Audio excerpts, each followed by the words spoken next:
चलिए और इसके बाद सीधी तस्वीरें आपको दिखाते हैं राजधानी भोपाल से, जहां पर सीएम शिवराज सिंह चौहान लाइव हैं। सभी अन्य आदरणीय सदस्यगण, प्रशासन के अधिकारी साथीगण, मैं सबका स्वागत करता हूं। हम सब लोग जानते हैं कि मध्य प्रदेश में भी कोविड की तीसरी लहर में संक्रमित होने वाले भाई बहनों की संख्या लगातार बढ़ती जा रही है। आज भी 79,781 टेस्ट किए गए, उसमें 4,755 पॉजिटिव आए हैं। एक्टिव मरीजों की संख्या बढ़कर 21,394 हो गई है। कल माननीय प्रधानमंत्री जी ने भी मुख्यमंत्रियों के साथ चर्चा की थी। कोविड की तीसरी लहर से मुकाबले के लिए हमने कुछ कदम पहले तय किए। हमारी तैयारियां चाक चौबंद है, व्यवस्थाएं पूरी बनाई गई है। टीकाकरण के काम में भी हम लोग जुटे हुए हैं। लेकिन आज मुझे जरूरी लगता है कि हम कुछ जिलों की समीक्षा भी करें जहां पॉजिटिव केसेस ज्यादा आ रहे हैं। बाकी व्यवस्थाओं के संबंध में भी बातचीत करें और आगे उठाए जाने वाले कदमों पर भी चर्चा करें। मध्य प्रदेश का मॉडल है कोविड से निपटने का, जन सहयोग का, जन भागीदारी का मॉडल।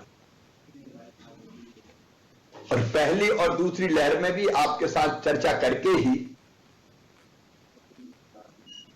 हमने कोविड का मुकाबला किया था। और इसमें भी शासन के साथ समाज मिलकर कोविड की इस लहर से जनता की सुरक्षा सुनिश्चित करे। आवश्यक सारे कदम उठाएंगे हम। पहले प्रेजेंटेशन होगा आज की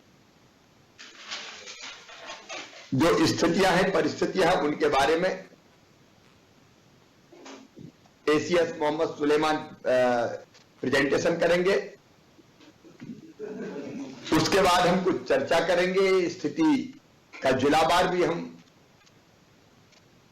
संक्षेप में जायजा लेंगे और उसके बाद जो आवश्यक कदम और उठाने होंगे तो मैं अंत में फिर चर्चा करूंगा। इस बैठक में हम सब लोग अंत तक जुड़े रहेंगे ताकि अंत में जो फैसले करने हैं उसकी जानकारी भी हम सब लोगों को रहें और हम सब मिलकर लें। अब प्रेजेंटेशन से हम प्रारंभ करेंगे। सर, आपका प्रेजेंटेशन थोड़ा बड़ा है सर, और बीच बीच में सर जो आप जिन मुद्दों की जरूरत से चर्चा करना चाहते हैं वो मुद्दे भी बीच बीच में कई जगह आएंगे। सर मैं शुरुआत करता हूँ आगे। सर, 3 पहलू हैं। कोविड की वर्तमान में स्थिति कैसे चल रही है, वैक्सीनेशन में क्या हो रहा है, और तीसरी लहर की तैयारी हमारी कैसे दिख रही है। सर जो केसेस हैं वो पता ही है, सबकी जानकारी में है कि तीसरी लहर में केसेस दुनिया में जो दूसरी लहर थी उससे करीबन 3 गुना ज्यादा केसेस हैं। इनफैक्ट 4 गुना ज्यादा केस है करीबन। तो पहले 8 लाख के आसपास आते थे, अभी तो एक दिन में दुनिया में 34 लाख केसेस आते हैं। सर देश में भी अब सर 2,64,000 केस आज हैं। तो पिछली लहर का लगभग 60% केसेस पे हम लोग पहुंच गए हैं। हमारे यहाँ 4,755 केस हैं आज सर। हमारी पिछली लहर के मुकाबले में वो करीबन 45%, 40% के आसपास हैं सर। तो केसेस हम लोग। आवाज सबको ठीक से आ रही है? ये माइक तो जरा इधर पास करें मुझे, या ये कर ले। क्लियर कट सुनाई देना चाहिए। आवाज नहीं आ रही है। हाँ वही मुझे लग रहा था। और पास करो ना इसको। हाँ, वहां से निकाल लो, ऐसे डर के थोड़ा सा और आ जाएगा, थोड़ा सा और आ जाएगा। शिवराज सिंह जी, जी। अब अभी आवाज आ रही है? बोलने तो थोड़ा आवाज नहीं आ रही है। अच्छा, मेरी आवाज भी नहीं आ रही? हाँ, थोड़ी कम आ रही है। अच्छा, इसको कुछ और क्या बात है भाई? देखो, इसको थोड़ा पास रखें। हाँ, अब आ रही है। अब आ रही है? अच्छा, अब इसकी आवाज आ रही है क्या? बोलिए। मेरी आवाज आ रही है अब आपको? अब आ रही है जी। तो आप जरा ऐसा बोलिए कि सबको हाँ, सुनाई दे सब ठीक से। अब मैं इसको पास ले लिया माइक को, तो सर भी ठीक हो जाएगा। तो मैं कह रहा था सर कि इस लहर में देश में भी केसेस बढ़ रहे हैं। दुनिया में पिछली दूसरी लहर के मुकाबले में करीबन 4 गुना केसेस आ रहे हैं। आज जो कल की स्थिति थी उसमें 2,64,000 केस हमारे देश में आए थे। दूसरी लहर में ये चूंकि 4 लाख तक पहुंचे थे, तो करीबन 60% पे हम लोग पहुंचे हैं अभी। और मध्य प्रदेश में 4,775 केस आए हैं। हमारे भी केस, हालांकि देश के केसेस से थोड़ा पीछे हमारी लहर चल रही है, लेकिन उसी हिसाब से केसेस हमारे बढ़ रहे हैं। Next slide sir. इसका अगर हम बढ़ने की गति देखें तो जो पॉजिटिविटी है टेस्ट की, वो इसका एक बहुत बड़ा इंडिकेटर होता है। देश में अब पॉजिटिविटी 13.12% की डेली पॉजिटिविटी रिपोर्ट हो रही है। ये 31 दिसंबर तक 1% से भी नीचे थी। मतलब 31 दिसंबर से 14 जनवरी तक 14 दिन में 1% से बढ़ के 13% के ऊपर पहुंच गई। और मध्य प्रदेश की भी लगभग 6% पहुंच गई। जी सर, हमारी 0.1% होती थी, वो बढ़ के 5% से 6% हो गए।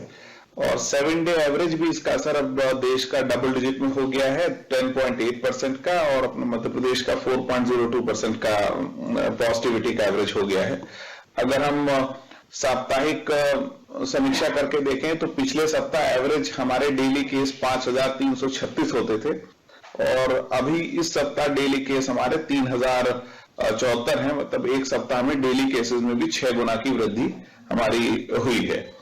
अगली स्लाइड में, एक सप्ताह में 6 गुना, मतलब काफी दूसरी लहर से काफी तेज गति है। गति दूसरी लहर के मुकाबले में तेज है सर। ये इसमें हम सक्रिय प्रकरण और केसेस दिखा रहे हैं। 7 जनवरी को हमारे पास 3,751 साप्ताहिक प्रकरण आते थे, और 14 जनवरी को उनमें अगर साप्ताहिक प्रकरण देखें तो 21,519 साप्ताहिक प्रकरण है, और सक्रिय प्रकरण हमारे 3,633 से बढ़ के 21,000 पिछले एक सप्ताह में हो गए हैं। ये स्पीड बता रहा है कि कितनी तेजी से केसेस बढ़ रहे हैं। भारत में भी यही स्थिति है, पूरे देश की स्थिति भी। 6 जनवरी को 2,85,000 केस होते थे, जो एक्टिव केस थे, वो अब बढ़ के 11,17,000 एक्टिव केस हो गए हैं। एक्टिव केसेस से ही ये पता चलता है कि हॉस्पिटल्स पे कितना लोड आएगा। तो एक्टिव केसेस की गति हमारी काफी तेजी से बढ़ रही है, जो एक्सपेक्टेड भी था। जो केसेस आ रहे हैं, नेक्स्ट स्लाइड, उसमें अभी तक 5 जिलों में हमारा केस लोड काफी है। इंदौर में जितने केस अब तक आए हैं उसका 30% केसेस इंदौर शहर में है। दूसरी लहर में इंदौर शहर में ही है। दूसरी लहर में भी यही स्थिति होती थी। इंदौर और भोपाल में पहले केस आते हैं, फिर उसके बाद पूरे प्रदेश में केस हमारे जाते हैं। भोपाल में 4,275 केस आए हैं, तो वो 20% भोपाल में लोड है, और ग्वालियर में 12% है, जबलपुर और सागर में 7 और 4% है। उज्जैन इसके बिल्कुल पैरेलल जैसी स्थिति है। तो बड़े शहरों में पहले प्रकरण आते थे, पहले भी, इस बार भी ऐसी स्थिति है। और इसके बाद सभी तरफ, अब आज की तारीख में तो सभी जिलों में केस हमारे रिपोर्ट हो रहे हैं। आगे चलें। इस बार अच्छी बात यह है कि टेस्टिंग हमारी प्रकरणों की संख्या बढ़ने के साथ साथ उसी हिसाब से बढ़ती जा रही है। पहले हम 55-60 टेस्ट कर रहे थे दिसंबर एंड तक, जो बढ़ के 80,000 हो गए हैं। लेकिन उसके बावजूद पॉजिटिविटी बढ़ रही है। ऑलमोस्ट 6% की पॉजिटिविटी आज रिपोर्ट हुई है, जो बताती है कि वायरल लोड अब बढ़ रहा है सभी शहरों में। और इसका जिलावार आकलन में बहुत सारे जिले ऐसे हैं जिसमें पॉजिटिविटी 10% से भी ज्यादा है, जो ये बात को दिखाता है कि कम्युनिटी स्प्रेड की स्थिति उन जिलों में होने लगी है। Next slide. अच्छी बात यह है कि इस लहर में अब तक का ट्रेंड, और मैं इसको रिपीट करना चाहूंगा, अब तक का ट्रेंड, क्योंकि आगे क्या होगा ये कहना मुश्किल है, लेकिन अब तक का ट्रेंड यह है कि 96.7% केसेस होम आइसोलेशन में ही हैं, और केवल 3.3% पेशेंट जो है उनको अस्पतालों की जरूरत पड़ रही है, और जिसमें भी आईसीयू में तो खाली 0.2% प्रकरणों को जाना पड़ रहा है। जैसे आज की तारीख में जो मरीज हैं उसमें खाली 40 मरीज ऐसे हैं जो एचडी और आईसीयू में हैं, बाकी सब या तो सामान्य बिस्तरों में आइसोलेशन में हैं या ऑक्सीजन युक्त बिस्तरों में। जरूरी नहीं उनको ऑक्सीजन लग रहा हो। अब तक ट्रेंड ये है कि केसेस ज्यादा सीरियस नहीं हो रहे हैं, लेकिन ये अब तक का ट्रेंड है। और मैं इस बात को रिपीट करना चाहूंगा, कल भारत सरकार ने इस बात को बार बार कहा कि इसमें कभी भी परिवर्तन हो सकता है, तो हमको इसके लिए अलर्ट रहने की जरूरत है। इसमें देखिए, इस प्रेजेंटेशन में एक चीज तो स्पष्ट है कि कुछ लोग आईसीयू में जा रहे हैं। कारण कुछ भी हो सकता है, कोमॉर्बिड हो, बाकी हो। ये बात सच है कि 3.3% ही अस्पतालों में भर्ती है, इसलिए अस्पतालों में जगह है। 432 लोग हमारे सामान्य बिस्तर पे हैं और ऑक्सीजन युक्त बिस्तर पे 236 लोग हैं। आईसीयू और एचडीयू पे 40 लोग हैं, लेकिन फिर भी लोग हैं। इसका मतलब ये संख्या सक्रिय प्रकरणों की बढ़ेगी तो आईसीयू में भी कुछ लोग जाएंगे और ऑक्सीजन में भी कुछ लोग जाएंगे। तो हमको सचेत और सावधान रहना चाहिए। एकदम निश्चिंतता का भाव ना रखें। कम हो रहा है लेकिन फिर भी कुछ आईसीयू में जा रहे हैं, फिर भी कुछ को ऑक्सीजन लग रही। तो ये चिंता इसलिए हमको रखनी है कि हम सजग रहें और इन व्यवस्थाओं को बेहतर बना के रखें। आगे एक और आगे जैसा मैंने बताया कि करीबन 96% लोग होम आइसोलेशन में हैं। तो जिलों से हमारी सबसे पहली अपेक्षा यह है, जो माननीय मुख्यमंत्री जी ने कलेक्टर्स की बैठक में भी इस बात को स्पष्ट किया था, कि होम आइसोलेशन की मॉनिटरिंग की व्यवस्था बहुत अच्छी होना चाहिए और उनको कुछ सुविधाएं दी जानी है।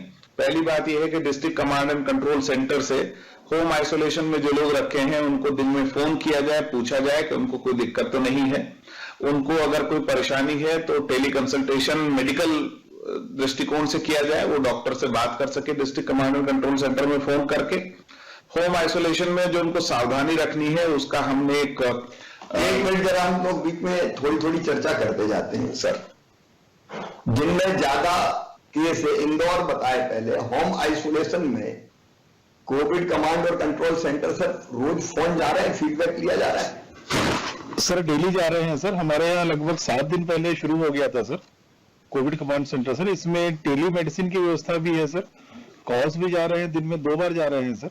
अभी लगभग 6600 एक्टिव पेशेंट्स हैं सर। उसमें से 101 ही लोग हैं जो अस्पताल में हैं या 95 करीब कोविड केयर सेंटर में, बाकी सबको कॉल जा रहे हैं। और किट भी हम लोग का डिस्ट्रीब्यूशन हो रहा है सर। होम आइसोलेशन में जितने पेशेंट्स को कर रहे हैं सर, आरआरटीज हम लोग ने बढ़ा दी हैं सर। और उनको हम लोग जो दवाई की किट घर पे जाके देते हैं सर, वो भी हम लोग भिजवा रहे हैं सर। अच्छा, जरूरत पड़े तो एम्बुलेंस की व्यवस्था है वहाँ सर? अभी एक एम्बुलेंस रखी है सर हमारे यहाँ। हम लोग ने एम्बुलेंस भी 7-8 दिन पहले मोबिलाइज कर ली थी सर। जितने लोगों को हम लोग कोविड केयर सेंटर शिफ्ट कर रहे हैं वो एम्बुलेंसेज से ही कर रहे हैं। और इसमें अभी एक रखी है सर। जरूरत पड़ेगी तो सर हम लोग बढ़ा देंगे। पिछली बार हम लोग 4 तक बढ़ाए थे सर, और अभी तो 1 से सफिशिएंट है सर। अभी जरूरत नहीं पड़ रही बिल्कुल वहां पर सर। भोपाल में नमस्कार सर, अविनाश बोल रहा हूँ सर। अभी हमारे 3967 एक्टिव केसेस में से 3852 होम आइसोलेशन में है। तो दिन इन सभी लोगों से विंग के माध्यम से कमांड सेंटर से लगातार बात हो रही है सर। कमांड सेंटर से ही हम लोग इनसे सबसे पहला सवाल ये पूछा, आपको होम आइसोलेशन की किट प्राप्त हो गई है? सभी केसेस होम आइसोलेशन की किट्स भी इन लोगों को डिस्ट्रीब्यूट हो गई है सर। अच्छा, मैं किट के बारे में पूछना चाहता हूँ अविनाश। मतलब अभी पूछ रहा हूँ मैं भोपाल से, इसका मतलब सबको को सावधानी रखना है। तो मैं ये पूछ रहा हूं कि जैसे ही आपको ये पता चलता है कि कोई पॉजिटिव आया तो इनको कितनी देर में पता चल जाता है? सर टेस्ट रिपोर्ट आती है हर दिन रात तक सबकी कंपाइल हो जाती है। सुबह इनके कंट्रोल सेंटर में लिस्ट आ जाती है कि कितने, सुबह इनको लिस्ट आ जाती है। जिले के पास सुबह सभी हमारे 52 डिस्ट्रिक्ट को सर लिस्ट पहुंच जाती है। जी सर। लिस्ट पहुंचने की कितनी देर बाद आप दवाई का किट भेजते हैं? सर जैसे कि आज व्यक्ति ने टेस्टिंग कराई होगी सर, लेट से आज सुबह किसी व्यक्ति ने टेस्ट कराया तो दोपहर या शाम तक उसको मैसेज और हमको मैसेज हो जाता है सर। अगले दिन सुबह से ही हमारी टीम्स लग के सुनिश्चित कर लेती है कि होम आइसोलेशन की जो किट है वो उस व्यक्ति को प्राप्त हो जाए सर। इसमें सर जो टीम्स पोस्टर्स लगाने जाती हैं उनके पास भी हम लोगों ने होम आइसोलेशन की मेडिसिन किट्स रखी हुई है, और जो हमारी डॉक्टर्स की टीम है उनके पास भी हम लोगों ने होम आइसोलेशन की किट्स रखी हुई है। तो दोनों में से जो भी टीम पहले रीच करती है वो इंश्योर कर लेती है कि होम आइसोलेशन की किट अनिवार्यतः उस व्यक्ति को प्राप्त हो। आप एक बार ये बता दीजिए कि आप करते क्या क्या? जैसे ही आपके पास आया कि एक्स को पॉजिटिव है, तो आप क्या करते हैं तत्काल? सर जैसे ही हमारे पास ये लिस्ट कंपाइल हो जाती है कि कौन कौन लोग पॉजिटिव आए हैं सर, हम उन लिस्ट्स को सब डिवीजन वार सेग्रीगेट करके तत्काल सभी एसडीएम्स को भिजवा देते हैं सर। हमारे सभी एसडीएम्स के अंतर्गत एक डॉक्टर्स की टीम है सर, एक नगर निगम की टीम है जो पोस्टर्स लगाने का काम करती है। ये लिस्ट इमीडिएटली दोनों टीम्स को दे दी जाती है, जिससे दोनों टीम्स उन सभी घरों को रीच कर लें सर, पोस्टर लगाने का काम हो जाए, होम आइसोलेशन किट के वितरण का काम हो जाए और डॉक्टर की विजिट सुनिश्चित हो जाए। अविनाश साहब बेसिकली कहना चाह रहे हैं, बात समझो कि जैसे आज जो पॉजिटिव आए हैं अगले दिन उनको किट मिल जाती है कि नहीं, इस बात का कुछ अपन रखते हैं? क्योंकि कमांड एंड कंट्रोल सेंटर से जब कॉल करेंगे तो भी ये प्रश्न आएगा कि किट मिली कि नहीं मिली है। तो जैसे आज कोई आदमी टेस्ट आया, अगले दिन उसको किट मिल जाए, इस बात की व्यवस्था है कि नहीं? सर इस बात की 100% व्यवस्था है सर। हम लोग होम आइसोलेशन से कॉलिंग में भी जब पूछते हैं तो ऐसे विरला ही कोई केस सामने आता है जिसमें वो बोले कि आज उसे किट ना मिली हो। इन मोस्ट केसेस उसे उसी दिन मिल जाए। मैं कहना चाहता हूं, कुछ कर रहे होंगे, नहीं कर रहे तो करना ही है। जैसे ही आपके पास पॉजिटिव जो केसेस आते हैं उनकी लिस्ट आती है, लिस्ट के तत्काल बाद, जैसा अभी भोपाल जिला बता रहा था कि तत्काल जो उनकी टीम है वो मेडिकल किट लेके, पोस्टर लेके उनके घर पहुंचे, मेडिकल किट उनको दे, एक पैम्फलेट की हमने बात कही थी वो बने क्या सब जगह, क्या करें क्या ना करें होम आइसोलेशन में। ये वही पैम्फलेट जो सामने दिख रहा है, इसी के बारे में साहब पूछ रहे हैं। सर ये पैम्फलेट भी होम आइसोलेशन किट का हिस्सा है सर, उसके साथ ही लोगों को प्राप्त होता है। ठीक है, और फोन लगातार आपका हो रहा है? सर प्रतिदिन फोन हो रहा है सर, सभी पेशेंट्स को हम लोग प्रतिदिन टच करते हैं सर। ठीक है, ग्वालियर ब्रीफली बता दें, ग्वालियर होम आइसोलेशन के बारे में, और उसके बाद जबलपुर बता दें। सर नमस्कार सर। सर हमारे यहाँ सर जो व्यवस्था है सर, हम 2 प्रकार से मॉनिटरिंग करते हैं सर। हमने सर अपने पूरे शहर को 40 इंसिडेंट कमांडर्स में बांटा हुआ है और उनके अधीन सर 10-10, 15-15 लोगों को दिया हुआ है सर। तो जैसे ही सर लैब से सर केस आते हैं तो हमारा सर एक स्मार्ट सिटी में सॉफ्टवेयर चलता है सर। तो उसमें सर वार्ड नंबर या अगर गांव का है तो गांव का नंबर एक लिखा होता है, तो सॉफ्टवेयर ऑटोमेटिक वो सारे सर सॉफ्टवेयर से केस सर पुश कर देता है सारे इंसिडेंट कमांडर को। जैसे सर 100 केस आए, 20 लोगों के बीच तो कहीं 4 कहीं 5, तो सबके पास सर बिखर के केस तुरंत शाम को ही पुश हो जाते हैं सर। फिर वो लोग जितने इंसिडेंट कमांडर हैं वो सर क्या करते हैं, वो एक एक आदमी के यहाँ सर उनकी टीम विजिट करती है सर। ये सब कुछ रात में कर लेते हैं, कुछ सर फिर सुबह से शुरू करते हैं। तो उन्हें दवाइयों की किट और सर पर्चा चिपकाने का काम, और अगर उसको एक हम लोग सर पर्चा देते हैं कि अगर आप बीमार हो जाओ तो इस नंबर पे हमें फोन करना, तुरंत एम्बुलेंस आ जाएगी। और उसी सॉफ्टवेयर में सर हॉस्पिटल का स्टेटस उसे दिखता रहता है सर। तो जिसमें भी असाइन करना है, अगर मान लिया हॉस्पिटल जाना है तो वो असाइन कर देते हैं सर। तो एक तो ये इंसिडेंट कमांडर करते हैं, और सर फिर ये कमांड कंट्रोल सर सुबह शाम 2 टाइम फोन करते हैं, तो उसमें भी वेरीफाई करते हैं कि आपको होम आइसोलेशन की किट मिल गई कि नहीं मिल गई। अब सर दूसरी समस्या ये आती है कि जैसे सर हमने जितने केस पुश किए, किसी का पता अगर गलत लिख गया या कोई दिक्कत है, तो वो केस हमारा इंसिडेंट कमांडर सर सॉफ्टवेयर से स्मार्ट सिटी को वापस कर देता है। ये सर 11-12 बजे अगले दिन हो जाता है कि ये 5 में से 1 केस रह गया जो हम ट्रैक नहीं कर पाए। फिर सर वो जो केस है कहां का है, वो पुलिस और स्मार्ट सिटी की टीम मिलकर सर उसको ढूंढती है कि कहां पे है, और फिर उसको ढूंढ के सर हम लोग, या अगर कोई सपोज सर कहीं बाहर टेस्ट करा के बाहर चला गया तो उसका सर स्टेटस हम ट्रैक करते हैं सर। और फिर जिस इंसिडेंट कमांडर का होता है कि नहीं ये तुम्हारा केस नहीं, ये इनका था, उसको अगेन पुश करके सर उसकी मॉनिटरिंग कराते हैं। तो सर हमारे यहाँ ये पूरा सर ऑटोमेशन के बेस पे सर हम लोग ये पूरा काम करते हैं, इसलिए ज्यादा से ज्यादा केस आने पे भी सर सभी को ट्रैक कर लेते हैं। कोई रेयर केस ही है सर, रेयर भी नहीं होना चाहिए सर जैसे कोई कुछ सर ऐसे 1-2 केस आए थे जिन्होंने अपना पता भी गलत लिखा दिया, मोबाइल नंबर भी गलत लिखा दिया। तो ये बताओ, मोबाइल नंबर अगर गलत लिखा रहे कोई तो फिर प्रकरण दर्ज करे, ये ठीक नहीं। Yes sir, sir sir yes sir, क्योंकि ये तो स्प्रेडर बनेंगे फिर। जब ऐसा सर बस रेयर में ही है कोई सर। नमस्कार सर, मैं निवेदन कर रहा हूँ सर हमारे यहाँ पर अभी एक्टिव केस 1587 है सर, उसमें से 1,0547 जो है होम आइसोलेशन में है सर। हमारी प्रक्रिया भी इसी प्रकार से संचालित हो रही है सर। हमने शहर को 16 इंसिडेंट कमांडर्स जोन में डिवाइड किया है, उनको जिला स्तरीय अधिकारी, पुलिस अधिकारी और सर हेल्थ टीम दी है। साथ साथ में सभी वार्ड 89 वार्ड है सर, सभी वार्डों में हम लोगों ने एक नगर निगम का, एक आंगनबाड़ी वर्कर, आशा वर्कर और पटवारी सर ये इनकी एक इंडिविजुअल टीम बनाई है जो इनके इंसिडेंट कमांडर के निरीक्षण में कार्य करती है सर। जैसे ही सर 4 बजे से लेकर 6 बजे तक हमको शाम को लिस्ट प्राप्त होती है सर लैब से, तो ये सर हम लोग इनको डिवाइड कर देते हैं। एक लिस्ट कंट्रोल रूम चली जाती है सर DCCC में, और एक जो फील्ड स्तर अधिकारी है उनके पास चली जाती है डिवाइड होकर सर। फील्ड स्तरीय अधिकारी शाम से ही सर फिजिकली वहां पर जाकर चस्पा कराना, जो सैनिटाइज करना, उनको दवाई देना और उनका ये देखना कि ये होम आइसोलेशन में रहने लायक है या इनको कहीं शिफ्ट कराना है, ये काम फिजिकली शुरू कर देती है। पैरेलली सर जो कंट्रोल रूम की टीम है वो फोन कॉल करना शुरू कर देती है पॉजिटिव लोगों को कि ये फिजिकली लोग आए हैं और इन लोगों को जानकारी प्राप्त हुई है कि नहीं हुई है सर। ये काम हम लोग सर दूसरे दिन सुबह 2 बजे तक कंप्लीट कर लेते हैं, ताकि अगली लिस्ट जो हमें 4 बजे शाम को प्राप्त हो रही है उसके लिए हम लोग तैयार हो जाएं। हम लोग सर जो DCCC में हमने लगभग 110 लोगों की ड्यूटी लगाई है, जो एक दिन में करीबन 1000-1500 लोग यदि भी पॉजिटिव आते हैं तो सर उन लोगों को कॉल करने की क्षमता रख सकते हैं। उनका एक्सरसाइज और उनकी प्लानिंग हम लोगों ने पूरी कर रखी है सर।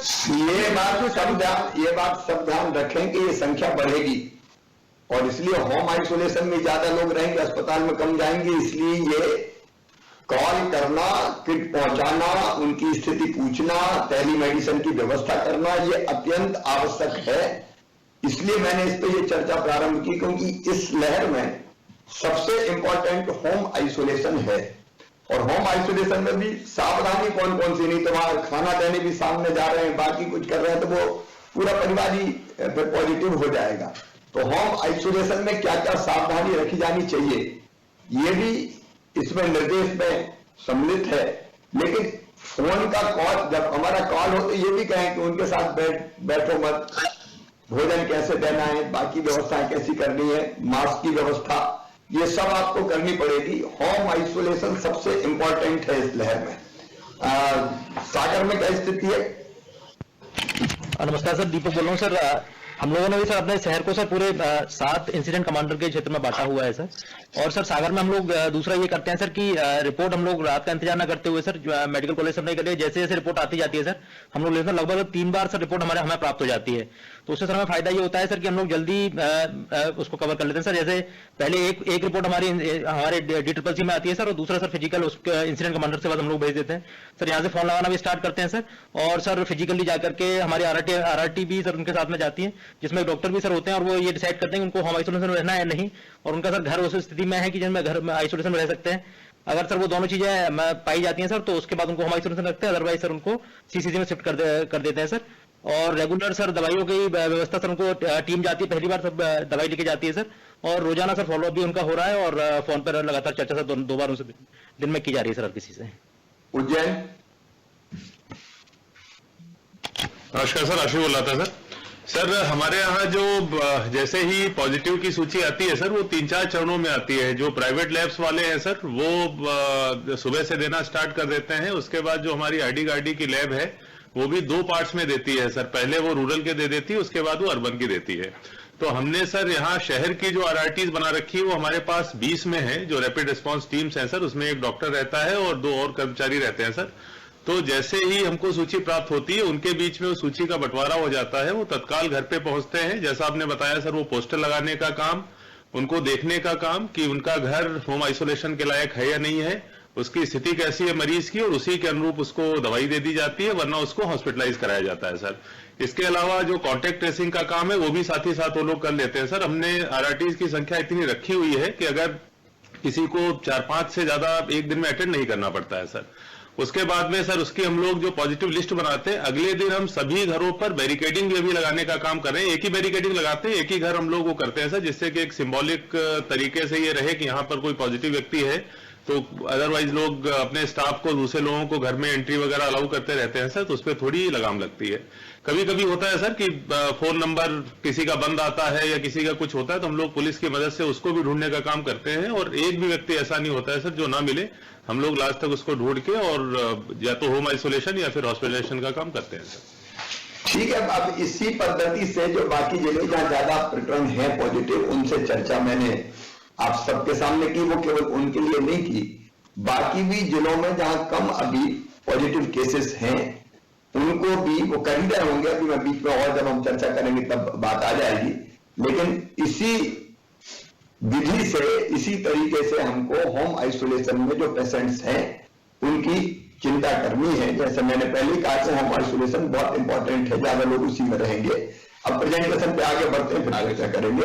आदरणीय केंद्रीय मंत्रीगण भी हमारे साथ जुड़े, सिंधिया जी अभी मुझे दिखाई दे रहे हैं। हमने सभी आदरणीय केंद्रीय मंत्रीगण जो मध्य प्रदेश से थे उनसे भी निवेदन किया था कि वो जरूर जुड़े ताकि स्थिति उनके सामने आ सके।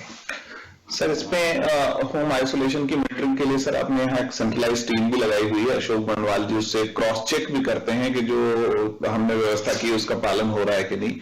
तो कल जो उन्होंने चेक किया होगा सर, उसमें 89% लोगों को कम से कम एक बार कॉल हुई, 3.8% को कॉल करने पे बात नहीं हुई। गलत फोन नंबर वाले भी कुछ लोग मिले कि उनको कॉल नहीं लगा, कुछ और कारण भी हैं। हम लोग कोशिश कर रहे हैं कि 89% भी और ऊपर बढ़े और कम से कम हर आदमी को ये प्रोसेस हर जिले में यही होनी चाहिए। 89% क्यों, 100% से बात होनी चाहिए, कोई इक्का दुक्का रह जाए अलग बात है। सर नेक्स्ट अगला मुद्दा ये भी सर आपने कहा हुआ है कि उनको ये ट्रैक भी करें कि उसमें से जो होम आइसोलेशन में है उसमें कितने लोगों को अस्पताल में भर्ती करने की जरूरत पड़ रही है। तो अब तक जनवरी इसका हम ये मॉनिटरिंग कर रहे हैं सर, कुल 25 लोगों को होम आइसोलेशन से हमको शिफ्ट करना पड़ा अस्पतालों में, जिसमें 7 ग्वालियर, 3 रतलाम, 3 सागर, 2 जबलपुर, 2 भोपाल के हैं। आपने निर्देश यही है कि हर जगह एक डीसीसी में एम्बुलेंस रहे, जरूरत पड़ने पर हम उनको शिफ्ट करें। नेक्स्ट जो अगला हमारा तैयारी का पहलू है, जो लोग होम आइसोलेशन में नहीं है और सिम्टोमेटिक हैं और उनके घर में अगर जगह नहीं है तो उनको कोविड केयर सेंटर में रखने के लिए निर्देश दिए गए हैं सर, जिसमें यह है कि जिले में कम से कम एक जिला मुख्यालय पे तो कोविड केयर सेंटर चालू किया ही जाए, लेकिन साथ में जरूरत पड़ने पे विकास खंड स्तर पे छोटे कोविड केयर सेंटर भी चालू कर लिए जाए और कोविड केयर सेंटर चलाने में अशासकीय संस्थाओं का सहयोग यथासंभव लिया जाए। जिन लोग असिम्टोमेटिक हों, घर में आइसोलेशन की व्यवस्था ना हो, उन्हें यहाँ शिफ्ट करें और कोविड केयर सेंटर में डॉक्टर, सपोर्ट स्टाफ, दवाई, एम्बुलेंस, साफ सफाई, इसकी पूरी व्यवस्था किया जाए। सर वैसे सभी जिलों ने इसकी व्यवस्था करके रखी है, अगर आप किसी से पूछना चाहें तो। जैसे इंदौर में मुझे पता है बहुत अच्छी इसकी व्यवस्था है। इंदौर बता दें एक बार, और एक रीवा वगैरह में क्या स्थिति उनसे भी पूछते हैं। जी, इसके बाद रीवा बता देंगे तो धीरे धीरे चर्चा में सब जगह सम्मिलित हो जाएगी। सर इंदौर में 2500 की कैपेसिटी हम लोगों ने क्रिएट की कोविड केयर सेंटर के लिए सर। इसमें से सर हम लोगों का 1100 पेमेंट बेसिस का, 800 पेमेंट बेसिस का है सर, 500 इंडेक्स का और 300 सेवक उनका 700 रुपये पर डे का, बाकी सभी निःशुल्क है सर। और एक जिला मुख्यालय पे तो सर हम लोगों का राधा स्वामी वाला चल रहा है सर। बाकी अलग अलग टाउन्स में हम लोगों ने खोले हैं सर, ब्लॉक लेवल, उसमें ब्लॉक लेवल पे है सर, महू है, देपालपुर है, बेटमा है, सावेर है, एक सर शिप्रा के पास में मानलिया पे भी खोला है, तो वहाँ भी बहुत पॉपुलेशन है, वहाँ भी 100 की कैपेसिटी में खुला है सर। इस प्रकार से हमारे यहाँ ठीक चल रहा है सर। अभी आज की तारीख में लगभग 95 पेशेंट्स हैं सर कोविड केयर सेंटर में सर, और 101 हॉस्पिटल में है सर। सभी ठीक है सर, कहीं कोई इश्यू नहीं है सर। रीवा में व्यवस्था ठीक है? रीवा सर नमस्कार सर, ये राजा बोल रहा हूँ सर। सर यहाँ भी सर केसेस अभी कम है सर, टोटल हमारा sir total number of active cases है ना सर 170 है, 3 हॉस्पिटल में है सर। सो कोविड केयर सेंटर है ना सर, आयुर्वेद हॉस्पिटल में ऑलरेडी हम लोगों ने 50 बेड्स का ऑलरेडी खुला हुआ है सर। जेपी के साथ भी लास्ट ईयर सर हम लोगों ने एक बड़ा कोविड केयर सेंटर है ना खुला था, 350 बेड्स कर लिया आपने, ब्रीफली ही बताया। शहरों ने ये सर हमारे यहाँ 273 पॉजिटिव केस है और सभी सर होम आइसोलेशन में है। और सबसे बात भी की जा रही है, उनके बाहर जो है पोस्टर भी लगाया है और अभी कोई ऐसी समस्या सर आई नहीं है, सभी ट्रेवल हिस्ट्री के हैं सर। आपने कोविड केयर सेंटर बनाया है क्या? हाँ सर, सीसीसी बनाया है सर, कोविड केयर सेंटर हमारा चालू है, पर उसमें अभी एक भी भर्ती नहीं है सर। ठीक है, मुरैना में सर नमस्कार सर, कार्तिकेय निवेदन कर रहा हूं सर। हमारे पास सर नई बिल्डिंग एक हमारी हॉस्पिटल की बनी हुई है सर, साथ ही साथ प्रत्येक ब्लॉक में हम लोगों ने एक CCC खोला हुआ है सर। ऐसे कुल मिला के हमारे पास 350 बेड का सर आइसोलेशन की व्यवस्था है सर। ऑक्सीजन बेड की सर हमारे पास करीबन 400 बेड की व्यवस्था है सर। वर्तमान में हमारे पास कोई भी पेशेंट ना आइसोलेशन में है सर, ना कोई CCC में भर्ती है सर, तो कोई दिक्कत नहीं है सर। नमस्कार सर, नीरज बोल रहा हूँ सर। सर हमारे यहाँ कुल 131 एक्टिव केसेस हैं सर, और इस वक्त सर सीसीसीज में सर हमारे पास 344 की कैपेसिटी है सर। अभी 4 लोग सर हॉस्पिटल में एडमिटेड हैं, लेकिन उनमें से किसी को भी कोई सीरियस इशू नहीं है सर। बाकी सर होम आइसोलेशन में है, और लगातार sir Covid command control centre से कॉल करके सर उनका हेल्थ चेकअप किया जा रहा है सर। ठीक, आगे बढ़े, पीपीटी लगा सर। जो इसके बाद सर जिलेवार जो पॉजिटिव केसेस आ रहे हैं उसकी हमने जानकारी और पॉजिटिविटी रेट को इसमें दिखाया है सर। सर इंदौर में अब बढ़ते हुए लगभग 1300 केस पे पहुंच गया, 1291, कल से 187 केस ज्यादा हैं सर। इंदौर की आज की पॉजिटिविटी 12.33% है सर, और जो वीकली पॉजिटिविटी भी बढ़ के 9.25% हो गई। वैसे सर इनकी सेकेंड पीक की पॉजिटिविटी 24 से 25% तक पहुंची थी।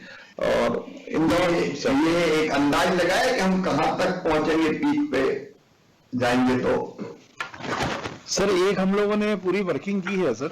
हम लोगों का जो कैलकुलेशन आया है सर, सीयर मॉडल से हम लोगों ने कैलकुलेशन किया था, तो उसमें अगर 20% भी हम लोग रेस्ट्रिक्शंस पे चलते हैं सर, जैसे अभी की जो रेस्ट्रिक्शंस उसको मान लें कि 5 से 7% है, लोग बहुत रेस्ट्रिक्शंस और भी लगाते हैं, तो हमारा फर्स्ट वीक ऑफ फरवरी में 7500 तक जाने का अंदाजा है सर।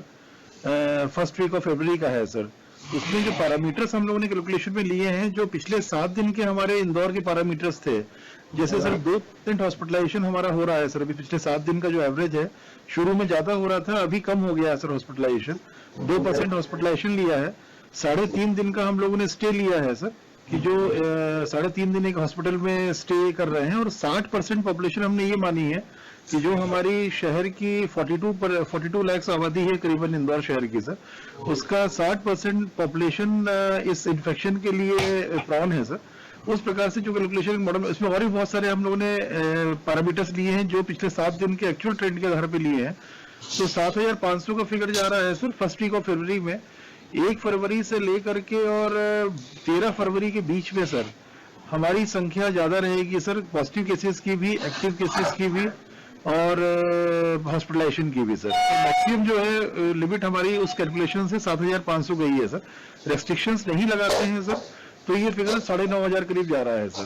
तो 9500 हमारी 10,000 की कैपेसिटी है सर, पर हमारे यहाँ 50% इंदौर के पेशेंट रहते हैं, 50% बाहर के पेशेंट रहते हैं। हमारे यहाँ आप लोग 6-7 हजार तक ही इंदौर पेशेंट तो में डाल सकते हैं सर, बाकी बाहर के पेशेंट्स भी आते हैं सर फिर यहाँ। इस प्रकार का अपलाइन है सर, पर फर्स्ट वीक ऑफ फरवरी हम लोग कैलकुलेशन के साथ जा सकता है सर। सर मनीष, तुम्हारा सेकेंड पीक कितने केसेस का था? सर सेकेंड पीक हमारे 2200 तक गए थे सर। हाँ सर, जो मैंने आपको सुबह बताया था वो पिक्चर आएगी अल्टीमेटली सर, और 3rd week 4th week of January के आसपास सर।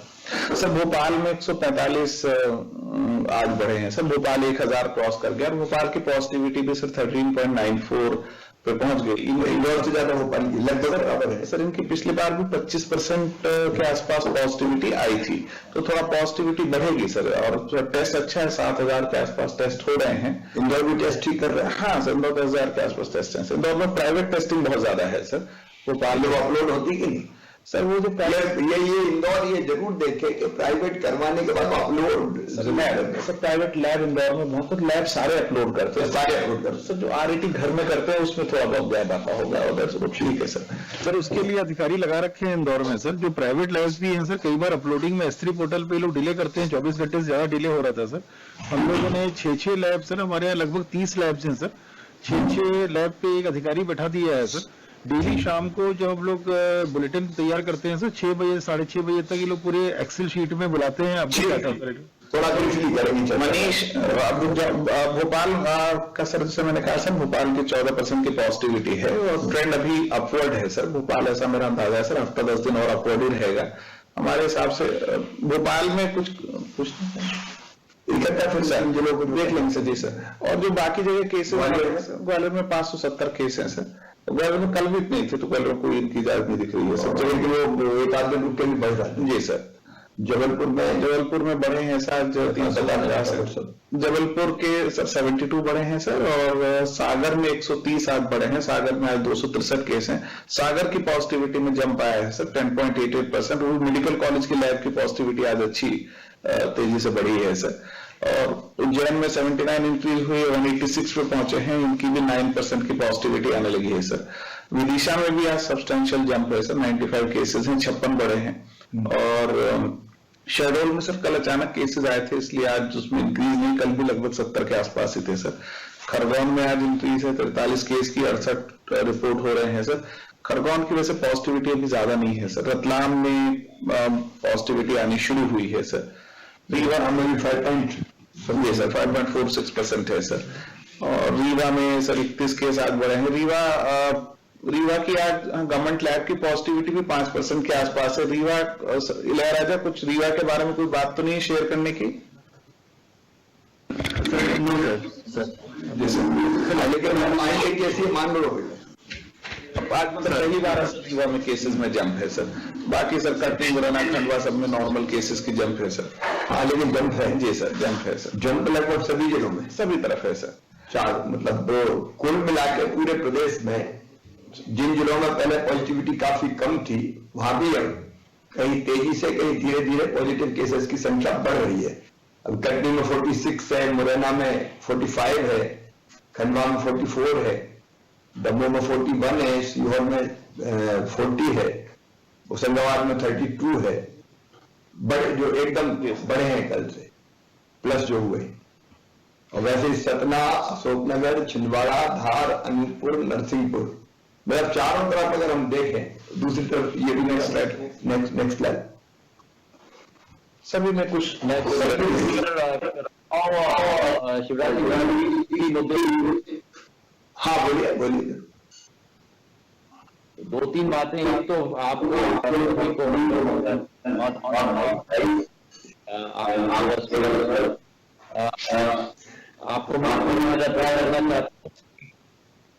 हेलो, हाँ आवाज आ रही है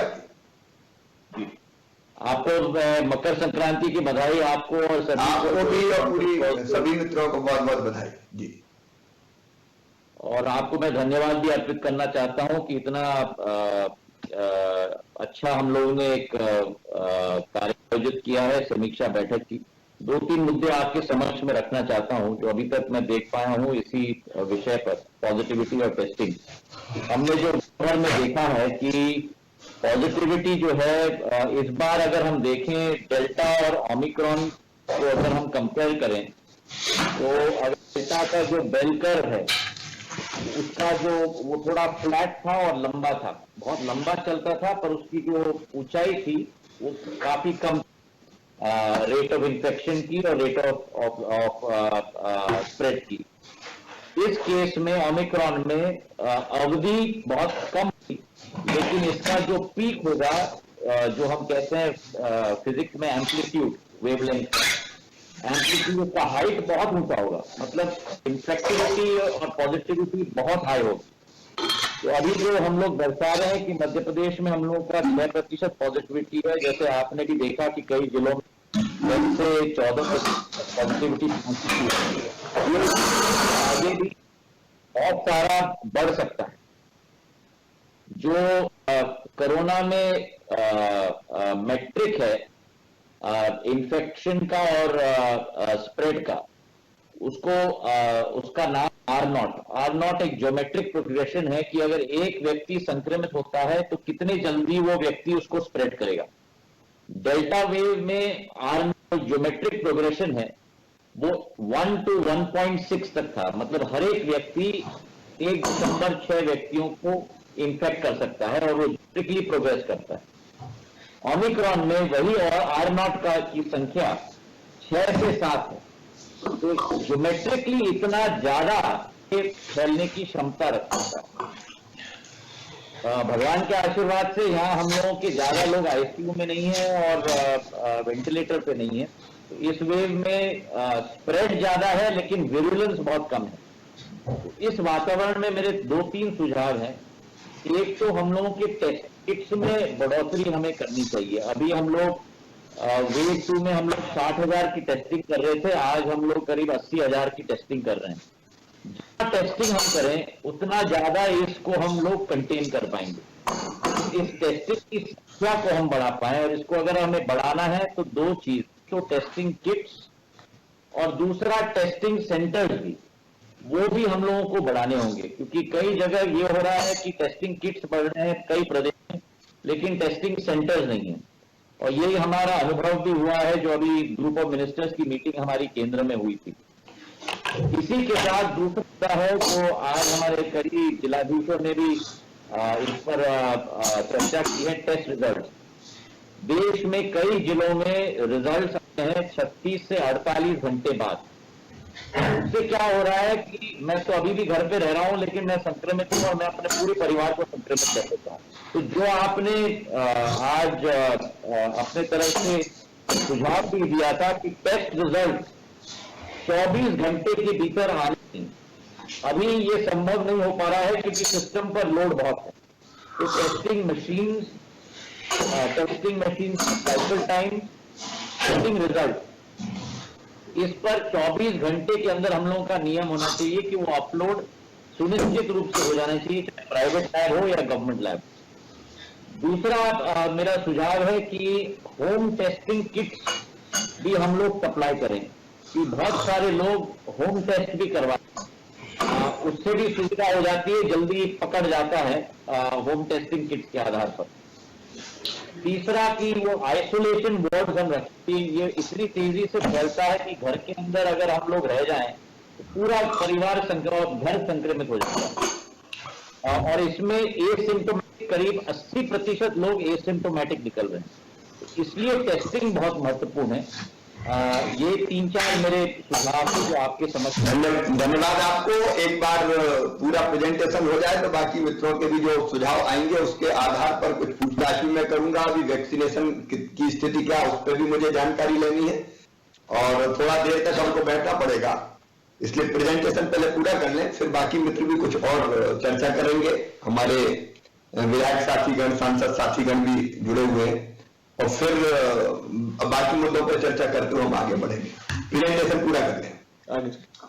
सर, ये वैक्सीनेशन का स्टेटस है।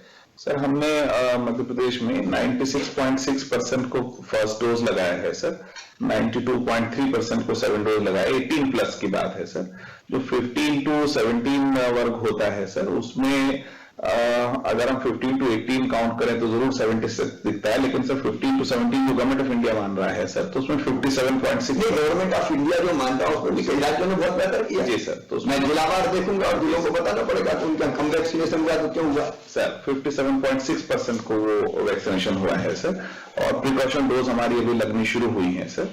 तो इसमें सर जो जिले हैं जिनमें अगली स्लाइड में जिसने लगभग सभी चीजों में अच्छा काम किया है सर, 3 कैटेगरीज में हमने दिखाई हुई है। फर्स्ट डोज 18 प्लस का सर, सेकंड डोज 18 प्लस का, प्रथम डोज 15 to 17 का, और प्रिकॉशन डोज जिन लोगों को लगा है। तो जैसे भोपाल में सर फर्स्ट डोज 108.3% को लगा। ऑब्वियसली कुछ बाहर के लोग भी भोपाल में आते हैं, उनको यहाँ डोज लगा। सेकंड डोज भी 98.2% को लगा सर, और 15 से 17 के फर्स्ट डोज 67.7% को भोपाल में लगी है। इसी तरह से आगर मालवा, इंदौर, उमरिया, छिंदवाड़ा, दतिया, ये बालाघाट, बुरहानपुर, मंदसौर, अशोकनगर, इन सब जिलों में कंपैरेटिवली फर्स्ट और सेकंड डोज में तो बहुत ही अच्छा काम हुआ है सर। 15 से 17 वाले में भी रीजनेबली लोगों ने अच्छा काम किया। हालांकि निर्देश ये थे सर कि अपने को 15 तारीख तक पूरा करना है 15 से 17 वाला, तो अब अपने पास आज का और कल का ही दिन है, और काफी इसमें गैप अभी भी है सर। लेकिन जो अगली स्लाइड में जिले हैं, 1 मिनट पहले तो मैं इनसे बात करूंगा कि जिन जिलों को हम अच्छा मान रहे हैं सर, उनमें भी अगर आप 15 से 17 वाले एज ग्रुप को देखें तो भोपाल 67 पे अटका हुआ है, जो हाईएस्ट है सर, हाईएस्ट है। आगरमालवा 61 पे है, इंदौर 63 पे है, उमरिया 62 पे है, छिंदवाड़ा 54 पे अटका हुआ है, दतिया 60 पे अटका हुआ है। तो ये नहीं चल सकता किसी भी कीमत पे। हमने बाकी दोनों डोज में बहुत अच्छा काम किया, और दोनों डोज में भी जो एकदम पीछे वो जिले भी आज मैं देखूंगा। लेकिन वैक्सीनेशन ही सुरक्षा है, और मैंने पहले ही कह दिया था कि वैक्सीनेशन के मामले में कोई भी लापरवाही में बर्दाश्त नहीं करूंगा। अब कुछ बात के दिखाएं मुझे, वहीं से नीचे से शुरू करते हैं। सर ये जिले हैं सर, जैसे सर 18 फर्स्ट रोज इनको 18 प्लस में, ये जिले हैं जो नीचे हैं सबसे सर, जिसका मध्य प्रदेश का एवरेज है 96.6 है। सबसे नीचे कौन है? सीधी में 87% को लगा है सर। सीधी नमस्कार सर। ये क्या है भैया, 87 पे क्यों अटक गया सर? हमारे यहाँ इतनी बार कहने के बावजूद भी हम 87 पे अटके हुए। सर मेरा निवेदन ये है सर कि हमारे यहाँ जो लगभग सर 90,000 के आसपास लोग ऐसे हैं जो कि शहर यहाँ पर सीधी जिले में निवास नहीं करते सर। हम लोगों ने 2 बार पूरा कंप्लीट सर्वे कराया है सर, और इतनी संख्या के लोग सीधी में नहीं होने के कारण हमारी संख्या सर कम दिखती है, क्योंकि हमारा टारगेट आज ये देखिए भाई, ये तो हर एक दे देगा कि हमारे लोग बाहर चले गए। या तो घर घर सर्वे करके दस्तक दे के पता करें सर बाहर है, तो वहां से लिखवा के लाएं कि बाहर है सर। ये जनरल में नहीं मानूंगा कि हमारे लोग बाहर चले गए। मुझे क्या पता आप सही कह रहे हो गलत कह रहे हो। सर अनुरोध ये है सर कि 2 बार घर घर में सर्वे कराया है सर मैंने, इसलिए क्योंकि एसीएस सर ने भी बार बार इस चीज को मेरे को आगाह किया था कि आपका ये कम हो रहा है, इसको 100% इंश्योर करिए।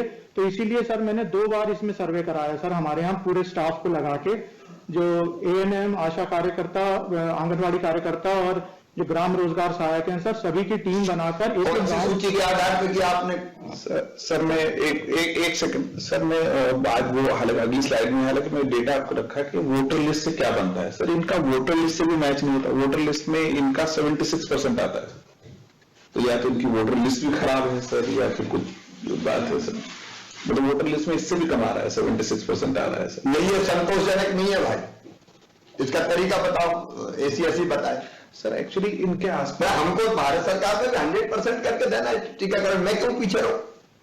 और जब सबसे बड़ी सुरक्षित टीका है तो टीके के लिए कोई रिजर्वेशन भी नहीं, अब किसी का मन में लोग लगवा रहे हैं टीका। तो सीधी के आसपास के सभी जिलों ने, जैसे सिंगरौली ने बहुत अच्छा काम किया, लेकिन उनका जो आउटरीच प्रोग्राम था जिसमें उन्होंने मोबाइल टीम लगा के वैक्सीनेशन कराया और खेतों तक जाकर वैक्सीनेशन कराया, उसके बाद उनके सबकी प्रोग्रेस आई। जो आउटरीच है, अगर लोग खुद नहीं आ रहे हैं तो हमको घरों में जाके टीका लगाना था। हर घर दस्तक अभियान एक चलाया गया था, फिर साथ में मोबाइल यूनिट लगाई थी कि वो आदमियों को ढूंढ के करे और एक एक गांव में जाके एक एक परिवार को आइडेंटिफाई करने की कोशिश करे। ये बात समझ में आती कि 2-1% छूट जाता तो भी चल जाता, लेकिन आपका 13% का गैप है और वोटर लिस्ट से तो 24% का गैप है, तो कुछ तो आपके डेटा में इशू है या एफर्ट में कुछ कमी है। सर इसको एक बार फिर से दोबारा एक व्यक्ति का सर मैं मॉनिटरिंग करा लेता हूं अगले 1 वीक में सर, दोबारा से कराकर फिर एग्जैक्ट रिपोर्ट सर दोबारा देता हूं सर। ये दूसरा 82.4 क्यों है, क्या फिर फर्स्ट 87 हुआ? तो इस आंकड़े के हिसाब से सर अगर जितने लोगों को ड्यू हुआ उन्हें देखें तो सर हमारा करीब 95% लोगों को सेकंड ड्यू, जिनको ड्यू हुआ था फर्स्ट डोज के बाद सर हमने लगवा दी है। अब ये ड्यू शेष नहीं रहना चाहिए, जिनका समय पूरा हो गया फर्स्ट डोज का 28 दिन या जो भी है, 28 दिन है ना, कोवैक्सीन का 28 दिन है और कोविशील्ड का 3 महीने। अब वो देख के दोनों का, और दूसरा इनका 15 से 17-18 साल वाला क्या स्थिति है सर? सीधी डेटा निकालिए सर। 77,951 का टारगेट था सर, उसके अगेंस्ट हमने 53,704 लोगों को लगा दिया, जो कि सर 68.8% है। और हमने जो सर सर्वे कराया था अपना, जो ये टारगेट सर हमें शासन से मिला था, लेकिन जो हमने सर्वे कराया था उसके हिसाब से हमारे यहाँ सर करीब 65,000 ही बच्चे हैं सर, जो कि स्कूल्स में या स्कूल के बाहर भी कुछ हैं, उनको भी हमने सर्वे में लिया था सर। उस हिसाब से देखेंगे तो हमारा 82% कवरेज हो गया है सर। एक्चुअली मैं आपको कहना चाहता हूँ सर, ये एक्चुअली आप इस तरह से, क्योंकि ये डेटा जो है, जो टारगेट है, ये रजिस्ट्रार जनरल ऑफ इंडिया ने पॉपुलेशन के प्रोजेक्शंस के बेसिस पे बनाए हुए हैं। वो रजिस्ट्रार जनरल ऑफ इंडिया ने बनाए हुए हैं, तो उन्होंने उस पर बहुत मेहनत करके बनाए। एक बात चलो, फिर भी मैंने कुछ जिलों ने कहा कि हमारे वोटर लिस्ट में कम है, उससे भी हम लोग बार आप उस पर मत जाइए। वो number registrar general of India ने कैलकुलेशन करके सारे आंकड़ों का एनालिसिस करके ही दिए हुए हैं, उसको चुनौती देने का फायदा नहीं है। आप अपने एफर्ट बढ़ाओगे तो वहां तक पहुंच जाओगे। कई जिलों में मैंने देखा, शुरू में कहते थे कि आंकड़े ज्यादा हैं, हमारे टारगेट ज्यादा हैं, फिर उससे ऊपर निकल जाते थे। तो ये दोनों देखिए, ये बहुत आसान है, ये ह्यूमन साइकोलॉजी या नेचर है कि हम कोई ना कोई कारण बताते हैं, मैं इससे बिल्कुल सहमत नहीं हूं। आपको घर घर दस्तक देनी पड़ेगी, एक एक व्यक्ति को टच करना पड़ेगा। सांसद जी वहां बैठे हैं, पूरी जनप्रतिनिधि पार्टी के लोग, क्राइसिस मैनेजमेंट ग्रुप, पंचायत क्या सक्रिय करो ना क्राइसिस मैनेजमेंट ग्रुप। पंचायत में लोग यहां से भेजने से काम नहीं चलेगा, पंचायत में टीम निकले लोगों की। सर आपके पंचायत में सक्रिय है कि नहीं क्राइसिस मैनेजमेंट ग्रुप? बनाया कि नहीं बनाया आपने? जी हाँ सर, सक्रिय हैं सर। तो सक्रिय तो उनको निकालो घर घर, उनसे कोई बचा कि नहीं बचा? सर ये क्राइसिस मैनेजमेंट ग्रुप का चाहिए मुझे रिपोर्ट पूरी। जी सर। सीधी के बाद कौन सा जिला सर भिंड का भी सर फर्स्ट भिंड वाले भी यही कहते रहते हैं, वही नहीं जिस कलेक्टर भिंड। सर भिंड में माइग्रेशन डेटा है सर। बाकी सर यहाँ जो हमने आंगनवाड़ी स्तर पर भी लगा दिए हैं सर, गली गली में भी लगाए हैं सर। हमने हर स्तर पर हमने प्रयास कर लिए हैं सर। यहाँ जनप्रतिनिधियों से भी हमने लगातार संवाद रखे हैं सर। सर जितना हो गया था सर वो हमने पूरा कर लिया सर। कोई ऐसे वंचित नहीं है सर, कोई हमारा जो गांव में या हमारा जो इसमें सर। मैं कैसे मानूं सर? मैं क्या मानूं? तो सतीश आपकी वोटर मेरा संतोष हो कि मैं मानूं और भारत सरकार माने, उसके लिए क्या करेंगे आप? सर इनका भी वोटर लिस्ट के हिसाब से 90% हुआ है सर। कुछ सर्विस वोटर्स भी है सर, मैंने रेज किया सर। अराउंड 13,000 सर्विस वोटर्स उनका फैमिलीज बाहर है सर। प्लस दूसरा भी है सर, बाहर है तो मुझे वेरीफाइड चाहिए वो फैमिलीज। किसी लोग गुजरात में गए थे, लोग और कहीं गए, दिल्ली में है, मुंबई में, वो चाहिए मुझे। Right sir. और ये 15 से 18 वाला कितना हुआ है?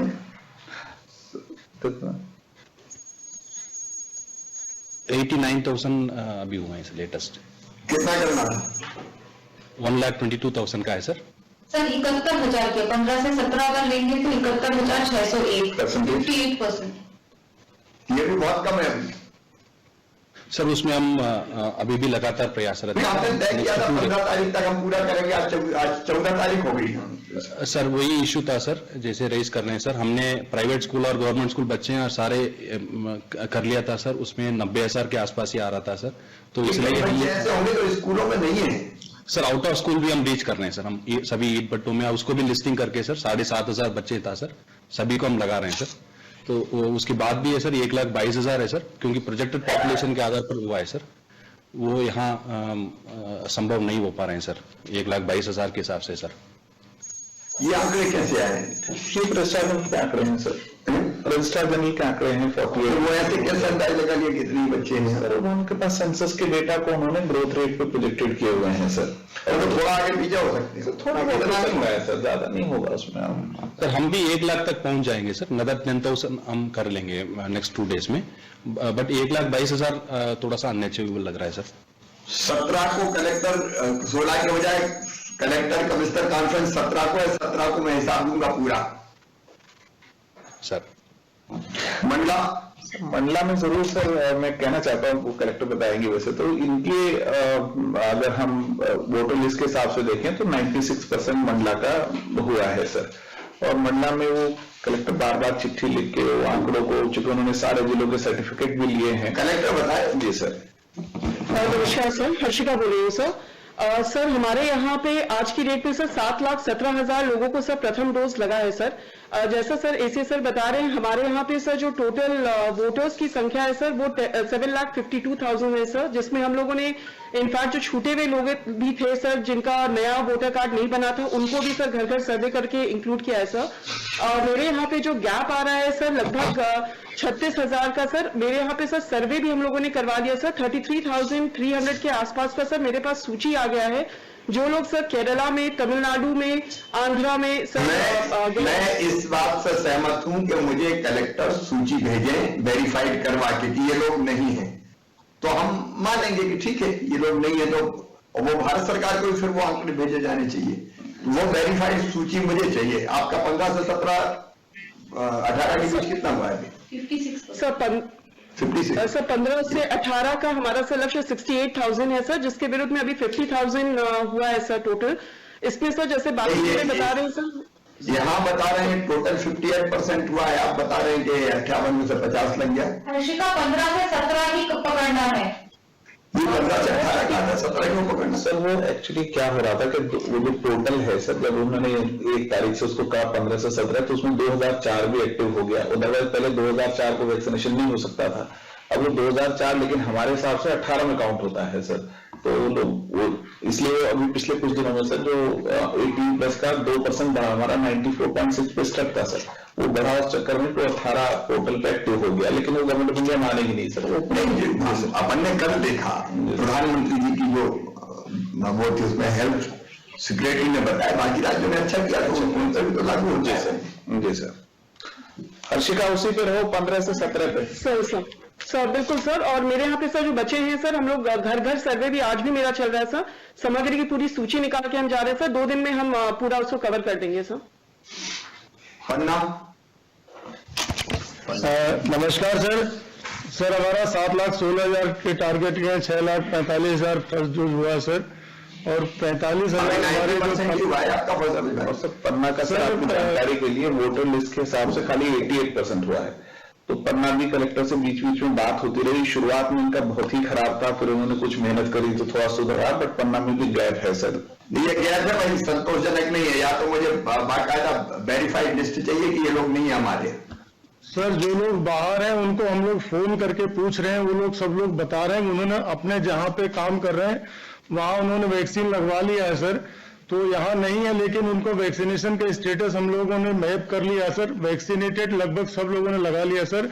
अभी भी पर डे हमारा 250 सेशन हम लोग लगा रहे हैं सर। जो लोग मिल रहे हैं या जो प्रेग्नेंट वुमन है, जो गंभीर रूप से बीमार थे, उनको भी लगा रहे हैं सर।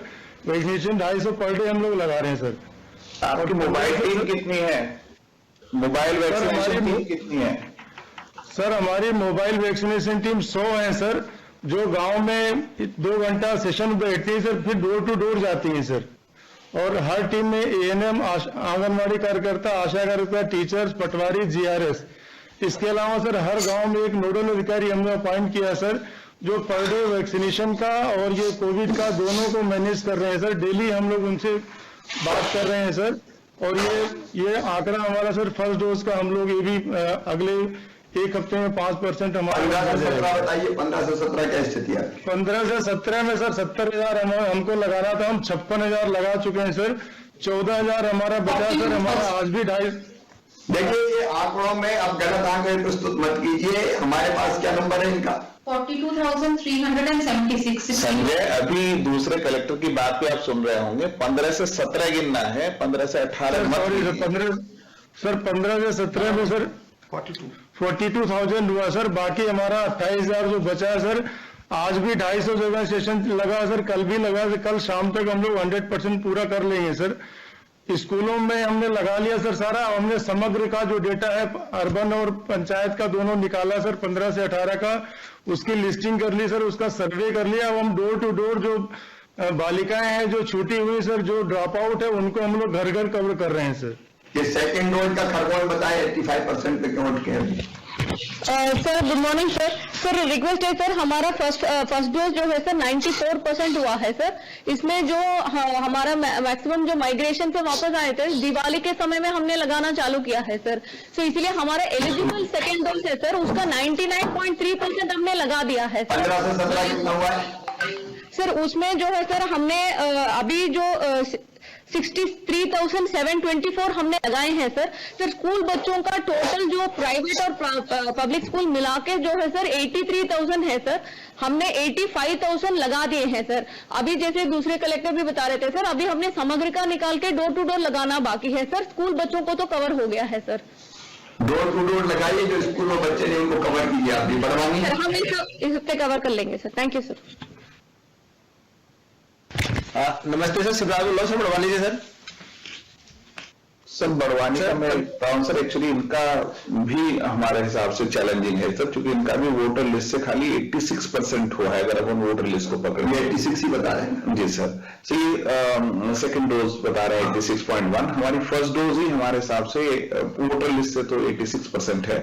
और काम क्या हुआ बताएं कलेक्टर? का माइग्रेशन इशू बताते हैं सर, ये बात कलेक्टर साहब बार बार। सर सर मेरे यहाँ पार्टी में ही सर हमारा 40 है सर माइग्रेशन में सर हमारे पास पूरी लिस्ट है और सर हमारा जो एलिजिबल का 98% है सर। कुछ लोग सर अभी सेकंड डोज के लिए ड्यू है सर, अभी इनका अभी अवधि पूरी नहीं हुई सर 84 दिन की। तो ये हमारा वेरीफाइड लिस्ट चाहिए मुझे। और 15 से 17 क्या स्थिति है सर? 15 से 17 का सर एसएच में जो हमारा जो परसेंट है सर 57% दिखा रहे हैं। बेसिकली सर 15 से 17 का कोई डाटा ही नहीं है सर, इसका कोई लिस्ट 87,000 सर पूरा जो डाटा हमको मिला हुआ है। ये बाकी सब बिना चलता के बोल रहे हैं क्या? नहीं सर, उसमें 15 से 18 का है सर, एक्चुअल में 87,000 टारगेट मिला हुआ है। 15 से 17 का सर कोई डाटा ही नहीं है सर एक्चुअल में। कलेक्टर साहब एसीएस सर रोज ग्रुप में शेयर करते हैं, उसमें 15 से 17 अलग दिखाते हैं और 18 प्लस अलग दिखाते हैं और फिर जोड़ के पूरा बताते हैं। 50,000 हुआ है आपका? हाँ 50,000 हमारा हुआ है एक्चुअल में सर। ये 87,000 के टारगेट में ही हमने पकड़ा सर। हमारा वैसे 78% हो गया सर, 78% काफी कवर किया सर। 5-6 दिन से लगातार सर पूरी टीम को झोंका है मैंने सर इसमें। 15 से 17 के सर हमारे जितने बच्चे मिडिल स्कूल में सर मैंने चेक कराए थे, मिडिल स्कूल में सर बहुत बच्चे निकले, 7,000 बच्चे सर मिडिल स्कूल में ही निकले हैं सर ये। अब सर एक्चुअल में कोई इसका डाटा यदि मिल जाता तो सर मैं और चेक कर लूंगा, लेकिन सर 78% पहुंचा। मैं सर पहले 51 नंबर पे था सर, आज मैं 15 नंबर में आया हूँ। स्कूल के बाद भी दिखवाया सर। स्कूल के बाद में सर मैंने घर घर पूरा चेक करा लिया सर अब मोहल्लों में। और सर हमारा जो 5-6 दिन से सर पूरी टीम ने पूरा जिले को छान मारा है। अब सर हमारा जो केवल सर थोड़ा सा डाटा बचा हुआ है उसको सर 2 दिन में ही हम कवर कर लेंगे सर उसको। ये इस तरफ विदिशा 49% क्यों आई? नमस्कार सर, नमस्कार सर, उमाशंकर बोल रहा था सर। सोसाइटी क्यों हो भाई आप? सर बस मैं एक निवेदन करना चाहूंगा सर कि फर्स्ट डोज हमारा 97% है सर, सेकंड डोज में हमारा 94% है सर। इसमें हम निश्चित रूप से पीछे रह गए हैं सर। इसमें हमारे प्राइवेट स्कूलों में थोड़ा काम कम हुआ। 3 आज हमने प्राइवेट स्कूलों में तारे लगाए हैं सर। हमने डोर टू डोर सर्वे के लिए टीम बना ली है सर। हम इसको 2 दिन में सर बहुत पीछे ये मैं अप्रसन्नता प्रकट कर रहा हूँ। 49.8% ही हुआ है सर। हम इसको बिल्कुल सर 2 दिन में 2 से 3 दिन में हम इसको पूरा कर लेंगे सर। ग्वालियर 51% हुआ है सर नमस्कार सर। सर इसमें सर मैंने बैठ के सर ये निवेदन था, खुद ही एक्सरसाइज की थी सर 614 स्कूलों में सर। केवल सर हमारे सर जो है मैं इससे संतुष्ट नहीं हूँ, मैं बिल्कुल संतुष्ट नहीं हूँ। 51.1% क्या होता है सर? मैं सर 13,000 केवल बच्चे बचे हैं सर, हम उनको पूरा लगा देंगे सर। बच्चे नहीं मिल रहे हैं सर, समग्र डेटा से भी मिला लिया सर, एक स्कूल से सर हमने मिला लिया सर। 7,000 वेरीफाइड करके सूची चाहिए मुझे सर। मैं सूची भेजूंगा एक स्कूल की है सर, बच्चे नहीं है सर, इसलिए सर गलत कमिटमेंट हो जाएगा कि सर 51% ही मिल रहा है सर। आप 13,000 और सर मिल पाएंगे सर। बस मैंने एसीएस सर बाहर देखो किया था सर। स्कूल के बाहर देखो, स्कूल के बाहर भी बच्चे होंगे सर। मैं एक बार और सर डोर टू डोर करा लूंगा सर, लेकिन पूरा सर बच्चे सर है नहीं सर, ये रिक्वेस्ट थी सर। नमस्कार सर। सर जो हमारा स्कूलों का आंकड़ा है सर उसमें 22,000 हमारे बच्चे बचे हैं सर। आज और कल में हम लोगों ने प्लान किया है, ये वाले तो हम लोग 100% कराएंगे ही। इसके अलावा सर जैसा कि स्कूल से बाहर के हमारे बच्चे हैं कुछ कॉलेजेस में और दूसरी जगहों पे भी हम लोग कैंप लगा रहे हैं सर। हम कोशिश करेंगे सर 2-3 दिनों के अंदर 100% करा लेंगे सर।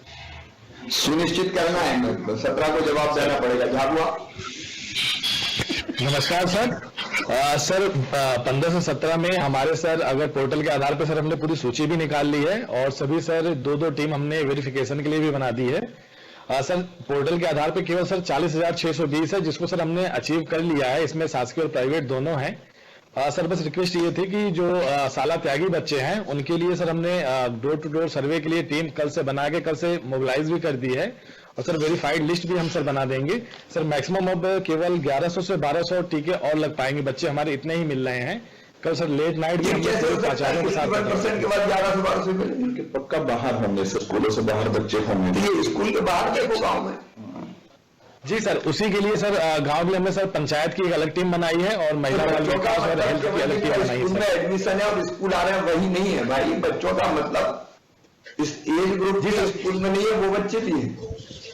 जी सर, साला त्यागी बच्चों को ही सर लगभग 8 से 9 हजार उनका सर डाटा बैठ रहा है। उन्हीं के लिए सर हम door to door survey team बना दिए हैं सर। तो आज और कल परसों तक सर 3 दिन हम एक विशेष अभियान चला रहे हैं। तो जिला स्तर से लेकर सर सभी अधिकारी हम लोग फील्ड में ही है सर। तो बट सर ये है कि जो माइग्रेटेड फैमिली के साथ बच्चे गए हैं तो इसलिए सर गाँव में और मिल नहीं रहे हैं बच्चे। बाकी तो सर उनकी सूची बच्चों का चाहिए, हमने लगभग उनकी सूची चाहिए, माइग्रेटेड फैमिली के साथ जो बच्चे गए हैं। जी सर, वो सूची भी सर हम रेडी कर रहे हैं सर। और उनको फिर वो जाए वहां लगवाएंगे, वहां बात करेंगे। जी सर, क्योंकि सर फर्स्ट में सर हमने जिले में 100% भी कर लिया है टारगेट, और सेकंड में भी जो है सर हमने 92 स्टेट एवरेज के बराबर आ गए हैं, और दूसरे फेज में भी अब अपने 17 को इस पर टीकाकरण पर बात करूंगा, तब तक बाकी तैयारी करें। ये टीकाकरण डोज की भी स्थिति हमारे सामने है, और ऊपर भी जो जिले हैं वहां भी जो कसर रह गई वो कसर पूरी करें। आगे बढ़े सर। ये बस खाली आपकी जानकारी के लिए सर, ये बात कई बार वोटर लिस्ट से आती रहती है, तो अगर अपन वोटर लिस्ट के हिसाब से चलते तो अभी हम लगभग 100% पे होते, 99.8, लेकिन गवर्नमेंट ऑफ इंडिया इसको मानती नहीं थी, फिर उन्होंने डेटा। अच्छा, इसमें बात भी है सर, कुछ जिलों में इससे कहीं ज्यादा लोगों को जो वोटर लिस्ट में थे सर, जैसे इंदौर में 120%, सिंगरौली में 120%, तो मतलब सर इसलिए गवर्नमेंट ऑफ इंडिया का डेटा है, हम उसी पे चल रहे हैं। भारत सरकार के डेटे पर पूरा देश चल रहा है, उसी पे चलेंगे। जी सर, उसी को आपको मानना पड़ेगा, थोड़ा प्लस माइनस हो सकता है, लेकिन उसी डेटा के आधार पर कई जगह बहुत अच्छा वैक्सीनेशन हुआ है। अब ये देखो, ये बिल्कुल जनरल कारण होता है कि मिल नहीं रहे, है ही नहीं, बाहर है। मुझे लगता है प्रयत्न करने की आवश्यकता है, और उसमें मैं सभी आदरणीय जनप्रतिनिधिगणों से भी निवेदन करूंगा, जो क्राइसिस मैनेजमेंट ग्रुप के बीजेपी के जिलाध्यक्ष और बाकी लोग भी, जो बाकी दलों के भी, उनसे भी मैं आग्रह करूंगा कि इसमें टीकाकरण में सब सहयोग करें। और कलेक्टर से मेरा कहना है डिसेंट्रलाइजेशन ही मूल मंत्र है। ये जिले से नहीं हो सकती, तो गांव में करना पड़ेगा क्राइसिस मैनेजमेंट कमेटी को सक्रिय करके। आज अपन ने पंचायत नहीं जोड़ी ना, आज तो केवल जिले की क्राइसिस मैनेजमेंट कमेटी जोड़ी, पंचायत नहीं जुड़ी, लेकिन उनके पास लिंक है, वो बात नहीं कर पाए, वो हमारी बात केवल सुन पा रहे हैं। मैं सारी जो पंचायत की क्राइसिस मैनेजमेंट कमेटीज है उनसे निवेदन कर रहा हूं कि भाई आप अपने गांव में देखिए कौन बिना टीके के रह गया। यही सुरक्षा सबसे बड़ी है, पूरी दुनिया ये कह रही है। इसलिए फर्स्ट डोज में रह गया हूं, सेकेंड डोज में रह गया हूं, 15 से लेकर 17 साल के बच्चों में रह गया हूं, और हमारे बुजुर्ग जिनको दूसरी तरह की बीमारी भी 60 साल से ऊपर की उम्र के या फ्रंट लाइन वर्कर तो खैर अवेयर हैं। ये हमारा सबसे प्रमुख अभियान है, इसमें हम सबको लगना है। 17 तारीख को मैं कलेक्टर से फिर बात करूंगा, आज 14 है, आज काम चल रहा है, 15 और 16 दिन और है, 15 और 16 का दिन और है, अभी कुछ और चर्चा करना है भाई। सर आगे चलें। ये पहले मैं मेरा काम पूरा करूंगा, नहीं तो ये तो रिकॉर्ड करके फिर चला जाएगा। आगे चलिए सर, आपने कहा था कि थोड़ा हमने जो सेकेंड लेयर की तैयारी के टाइम इंफ्रास्ट्रक्चर क्रिएट करना चाहा था, उसकी हम थर्ड लेयर की जो स्थिति वो भी बताएंगे सर। तो 68,000 बिस्तर हमने तैयार किए हुए हैं सर। आगे चलेंगे सर, ये खाली जिलों के संज्ञान के लिए जो हमने पहले सैंक्शन किए थे, जिनको हम उम्मीद कर रहे थे कि दिसंबर तक हम पूरा कर लेंगे, ज्यादातर जगह काम पूरे हो गए। जहां बचे हुए हैं ये मैंने लिस्ट किए हुए हैं, जैसे रायसेन जिले में बरेली और मंडीदीप 2 जगह 10 बिस्तर का एचडीयू वार्ड अभी भी अक्रियाशील है, पूरा चालू नहीं हुआ है। बड़वानी में डिस्ट्रिक्ट हॉस्पिटल में 26 बिस्तर अक्रियाशील हैं। बालाघाट में 15 बिस्तर अक्रियाशील हैं। अक्रियाशील का मतलब है सर जो अभी काम पूरे हो गए, नहीं काम पूरा ही नहीं हुआ, अक्रियाशील का क्या मतलब? हाँ सर, मतलब सर या तो उसमें सिविल का काम नहीं पूरा हुआ या इक्विपमेंट नहीं हुए, मतलब वो यूज में नहीं हो पाए हैं सर। वैसे ज्यादातर हमने, जैसे मैंने कहा पिछले वाली स्लाइड एक सेकंड वापस लाना सर, ये हमने चालू कर लिए 6080 बिस्तर जैसे हमने शासकीय अस्पतालों में एचडीयू के चालू किए, पीआईसीयू के 890 चालू किए। लेकिन उसके बाद ये कुछ बिस्तर ऐसे हैं सर, ये जो बचे हुए हैं, मुश्किल से 400 बिस्तर होंगे जो हमने उस टाइम पे टेकअप करना चाहा था। तो जिलोवार में खाली ये लिस्ट डालने वाले जो ग्रुप, ये लिस्ट आपके सामने है, सबको क्रियाशील करना है। और कलेक्टर कॉन्फ्रेंस में एक विषय रखो, कहां कितना काम पूरा हुआ, कहां कितना काम पूरा नहीं हुआ। जी सर, ये हम अक्रियाशील वाले जिले देख लें अपने अपने। अगली स्लाइड। इसमें क्या छोटा मोटा काम बचा होगा? मतलब बहुत ये काम ही 10-10 बिस्तर के थे, कोई नई सिविल बिल्डिंग नहीं थी सर। एग्जिस्टिंग वार्ड को ठीक करके एचडीयू लायक बिस्तर पलंग लगा के ये कंप्लीट कीजिए, सब पूरी सूची सामने है। जिला अस्पतालों में भी इसी तरह से हमने कुछ दिए हुए थे, जिसमें छोटे मोटे काम होंगे जिनको आपको पूरा करा के चालू कराना होगा। मैं कलेक्टर से भी कहना चाहता हूं, स्वास्थ्य समिति की बैठक में इस पर समीक्षा कर लें और कोई जो चीज बची हुई है उसको रिजॉल्व कर लें ताकि चालू हो जाए। सर ऐसे ही जो पीएसए प्लांट थे बाकी आपकी जानकारी में है जो पूरे हो गए। सर कल भारत सरकार की बैठक में आया था कि हमारे 10 से ज्यादा कुल 14 प्लांट ऐसे हैं सर जो अभी भी ऑपरेशनल नहीं है पीएसए प्लांट सर। उसमें जो 3 14 में से 3 ठीक है सर। ये इंदौर, सीहोर और भोपाल के जो कमीशन जैसा हो गया है, कोई आज हो गया, प्योरिटी टेस्टिंग के लेवल पे लगभग हो गए हैं सर। जो जिसमें दिक्कतें हैं वो हमने डाले हुआ है, उनका सोर्स भी लिखा हुआ है सर। भोपाल में आईटीसी वाला है सर, ये तो हो गया, कमीशन हो गया सर, अब उसकी टेस्टिंग चल रही है। इंदौर में हुकुमचंद में लगाया है सर, ये रेड क्रॉस से लगाया है, तो ये भी कमीशन हो गया, टेस्टिंग चल रही है सर। भोपाल में अजीम प्रेमजी फाउंडेशन से सर ये बैरासिया में लगाया हुआ है, ये कह रहे हैं कि कल वो कमीशन हो जा रहा है। अनूपपुर में अजीम प्रेमजी फाउंडेशन का प्लांट है सर, ये आ गया है, प्लांट लग गया है लेकिन अभी चालू नहीं हुआ है। इंदौर में सर इसके बाद ये कोल इंडिया के 5 प्लांट हैं सर, इंदौर, जबलपुर, रीवा, सीहोर और सागर, जो साइट पे आ गए हैं, लेकिन ये अभी प्लांट एस्टैब्लिश होके चालू होने हैं, कोल इंडिया के प्लांट हैं सर। ये नरसिंहगढ़ में मुख्यमंत्री का वहां काम कौन कर रहा है, पीआईयू कर रही है, कौन कर रहा है? कोल इंडिया वालों ने सर एनएचएआई को ज्यादातर जगह यूज किया था अपना सिविल वर्क के लिए, बाकी उनकी खुद की एजेंसी है जिसके माध्यम से वो करा रहे हैं, बट थोड़ा कोऑर्डिनेशन की कई बार कलेक्टर कोऑर्डिनेट करें भाई। ये सारी सूची सामने है, हमारे ज्यादातर क्रियाशील है आपके पीएसए प्लान, लेकिन जो लंबित है वो 14 है, 14 ही है ना जी सर। तो ये 14 की सूची है हमारी, बाकी क्रियाशील हमारे 78 कितने हो गए? 190 हमारे क्रियाशील है, वो बड़ी उपलब्धि है, उसके लिए मैं बधाई दे रहा हूं आप लोगों को। लेकिन जो 14 रह गए उनको भी जल्दी क्रियाशील करने के लिए कोऑर्डिनेट कर ले। मैक्सिमम वो है जो सीएसआर में है और कोई ना कोई आपके ऑल इंडिया जैसी या पीएसयू उनको लगाना है, इसको ठीक से कोऑर्डिनेट करके इनको भी चालू करवाना है। नेक्स्ट आगे सर, ये इसकी मैंने डिटेलिंग नहीं करी है, बट आप सभी कलेक्टर्स की जानकारी के लिए रखा है। एक सेकंड सर, ये वो है सर जो ईसीआरपी में हमने पहले सैंक्शन किया था सर, और जो हमारा जो जिसका ऊपर डिटेलिंग भी थी सर, इसमें आप देखेंगे सर ज्यादातर काम वो है जो लगभग पूरे हो गए सर। जैसे हेल्थ डिपार्टमेंट की शाखा को और लोक निर्माण पीआईयू को लगाया था इस काम में सर, तो लगभग तीनों पीआईयू के भी पूरे हो गए हैं, और हेल्थ की शाखा के छोटे मोटे थे जो लिस्ट मैंने आपको ऊपर दिखाई, ये उसी लिस्ट की डिटेलिंग थी। आगे चलो, इसमें कुछ जो काम और पेंडिंग है सर, अभी छोटे मोटे काम है। शाहजहांपुर में जिस वार्ड को आईसीयू बनाया है उसकी कोई साइट चेंज हो गई, उसको 31 जनवरी तक पूरा करने का टारगेट बना रहे हैं। नरसिंहपुर में कोई टॉयलेट ब्लॉक बचा है 2 दिन का, जिसको अगले 2 दिन में पूरा कर सकते हैं। डिंडोरी में फायर अलार्म केबल कलेक्शन, बहुत छोटे मोटे। शाहजहांपुर सर, सीओ जिला पंचायत शाहजहांपुर बोल रहे हैं सर। कलेक्टर का है सर, आ रहे हैं, बस यहीं पर है सर। यहाँ पे चलो गए कैसे बैठक से? सर बस थोड़ी देर के लिए गए सर, बस जरूरी काम था सर। बताइए क्या स्थिति? सर ये जो 31 वाला तारीख का है सर, यहाँ पे हमारे सीएमएचओ भी बैठे हुए हैं, ये हम लोग को बता रहे हैं सर 31 तक ये पूर्णतः कंप्लीट हो जाएगा और ये चालू भी हो जाएगा सर।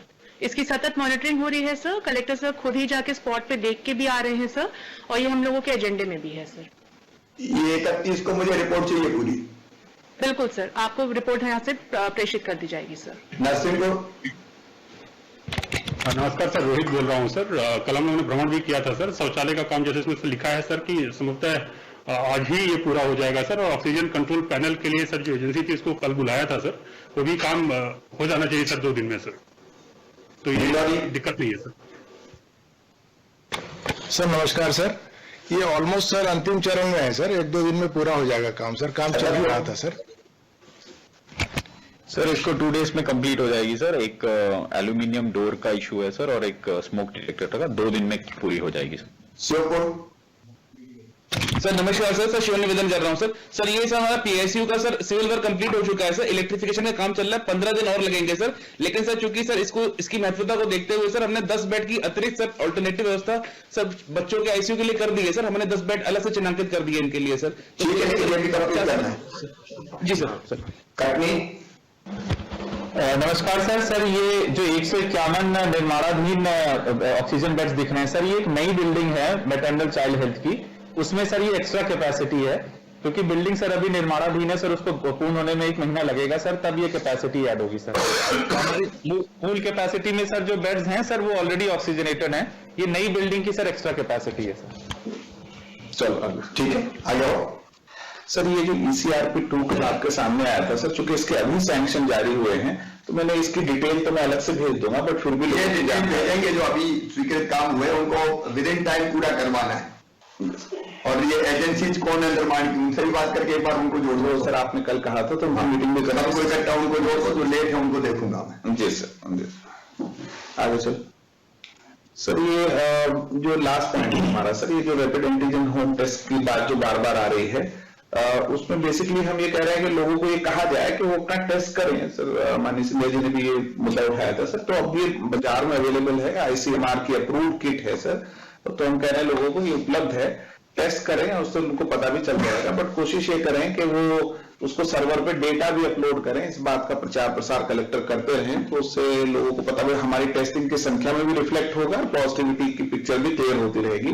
तो जो आपके जो मेडिकल स्टोर जहां से ये मिल रही है 250 से 300 रुपए के आसपास, उन मेडिकल स्टोर्स को कलेक्टर्स डायरेक्शन दे के रखें कि जिसको देते हैं उसको साथ में ये भी बताएं कि आप इसका पोर्टल पे डेटा अपडेट कर दें ताकि पता चलता रहे। आगे हो गया सर। मित्रों, हमने पूरे प्रेजेंटेशन में बीच बीच में चर्चा की है। इसके अतिरिक्त अगर कोई महत्वपूर्ण सुझाव क्राइसिस मैनेजमेंट कमेटी के माननीय सदस्यों को देना है तो वह संक्षेप में देंगे, पर कुछ चीजें मुझे कहना है वो आपसे कहूंगा। जनार्दन मिश्रा रीवा से बोल रहा हूँ। हाँ जनार्दन जी बोलिए। एक तो ये भ्रम की स्थिति पैदा हुई कि 15 से 17 पहले 15 से 18 माना जाता था, तो इसके कैलकुलेशन में क्या अंतर आया? जनार्दन जी वो कैलकुलेशन भारत सरकार ने तय किया है। ठीक है। दूसरा मेरा सुझाव है कि गांव में तमाम बच्चे जो स्कूल नहीं जाते हैं उनकी भी उम्र के हिसाब से देखा जाए, राशन कार्ड से चेकिंग कराई जाए। वोटर लिस्ट में तो 18 से ऊपर वाले मिलेंगे, स्कूल में भी वो बच्चे हैं जो स्कूल जाते हैं, नहीं भी जाते हैं। ठीक बात। तो ये राशन कार्ड से चेकिंग होगी कि उनकी उम्र क्या है, उन बच्चों को ट्रेस किया जाए। सुझाव कलेक्टर्स ने सुन लिया, उपयुक्त सुझाव है, राशन कार्ड से भी हम चेक कर सकते हैं। धन्यवाद जनार्दन जी। प्रणाम भाई साहब, शाजापुर से अंबाराम जी बोलिए।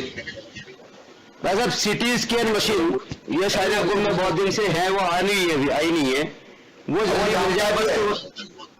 वो अपनी जानकारी में है, क्योंकि उस पर बस सीमित, अपना बस सीमित है उस पर, लेकिन जानकारी में है। मैं ग्वालियर से मदन कुशवाहा। हाँ माननीय मंत्री जी। मदन बोलिए। मदन बोलिए। एक सुझाव है, जैसे अभी स्कूलों को लेकर तमाम सारी वो चीज आ रही है, तो हमारा एक महत्वपूर्ण संगठन की तरफ से 20 तारीख शुरू होने वाला है, 10 घंटे एक गांव में रहने वाले हम लोग, तो जो शेष काम रहेगा हम उसे पूरा करेंगे। और दूसरा एक सुझाव है, जो तीसरी लहर चल रही है उसमें आज आपके साथ में माननीय मंत्री जी बैठे हैं, स्वास्थ्य मंत्री जी, पिछले 3 बार से एक खाद मीटिंग वो हमारे ग्वालियर में भी ले लें, और मेरा सुझाव है कि पूरे प्रत्येक मध्य प्रदेश में ले लें, ये मेरा सुझाव है, इससे हम लोगों का हौसला बढ़ेगा। मदन जी ऐसे लगातार मीटिंग मैं खुद भी ले रहा हूँ, लगातार कई बार आपको जोड़ते हैं, कई बार तो रोज 1-2 दिन छोड़ के जोड़ ही रहे हैं, मतलब इनका सिलसिला चल रहा है। स्वास्थ्य मंत्री जी भी देखने हाँ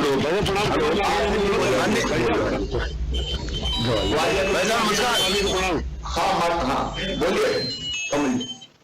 हाँ भाई, ये कह रहा था कि 20 तारीख को पूरे जो संगठन के हमारे जिले हैं, हमने एक बूथ में स्वास्थ्य होम सेंटर बनाए हुए 2-2, उनका एक सिंगल डे ड्राइव चलाया जाए, इसके लिए ऐसा मेरा सुझाव है सभी जिलाध्यक्षों में। बहुत अच्छे, आपके माध्यम से धन्यवाद।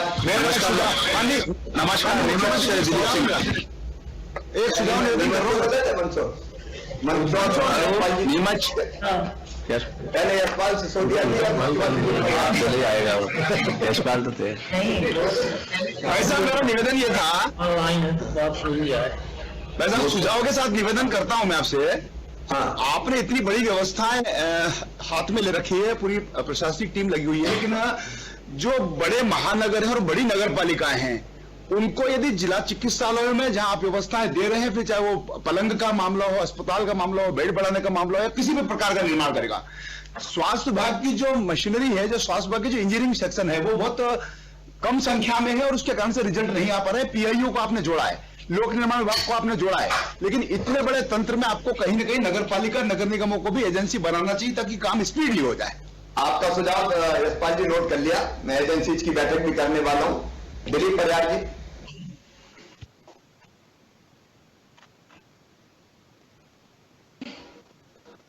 आवाज नहीं है।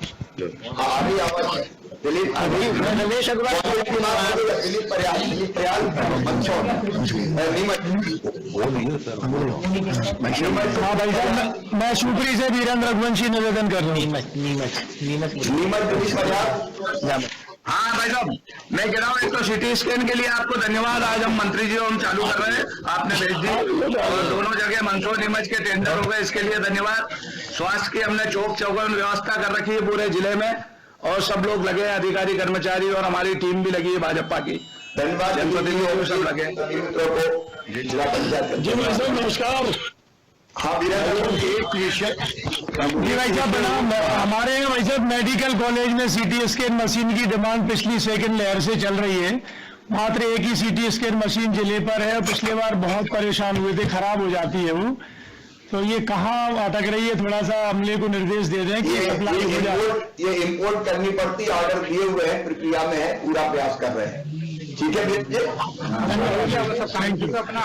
हाँ भाई साहब जबलपुर से हिंदू तिवारी। हिंदू तिवारी जी जबलपुर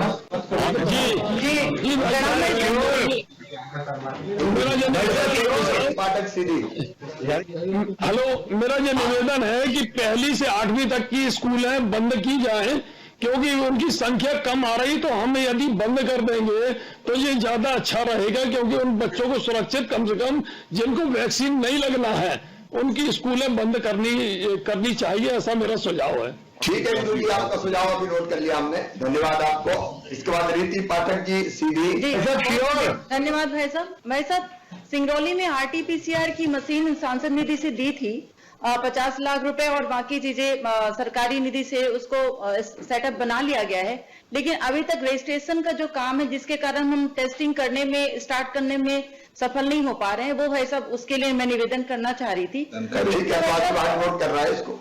जी भाई साहब। दूसरा भाई साहब, सीधी में जब हम टेस्ट करके रीवा तक सैंपल्स भेजते हैं तो अभी तो दूसरे दिन आ रहा है, लेकिन जब केसेस बढ़ेंगे और स्थितियां खराब होंगी भाई साहब, तो कम से कम खराब नहीं होने देंगे रीति जी, इसीलिए तो कौन बैठ रहे हैं, ज्यादा खराब नहीं होने देंगे। जी भाई साहब, तो मैं अपनी भाई साहब चिंता व्यक्त कर रही थी कि अगर RT-PCR के लिए थोड़ी सी सहयोग आपसे मिल जाता तो हम अपनी सेटअप बना लेते भाई साहब। ठीक है, नोट किया है रीति जी। प्लांट भी हमारा भाई साहब थोड़ा सा खराब पड़ा हुआ है। राजगढ़ से प्रणाम करेंगे सर। सीएम करण सिंह जी बहुत बहुत अच्छी व्यवस्था कर रहे हैं साहब। हमारे यहाँ सारे अधिकारी बच्चों को ढूंढ कर लगा रहे हैं और शायद अपना पर्सन भी जान रही है। हमारे यहाँ 100% होना चाहिए।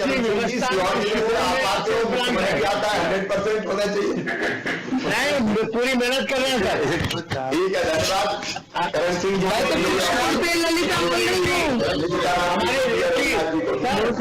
निवेदन सर,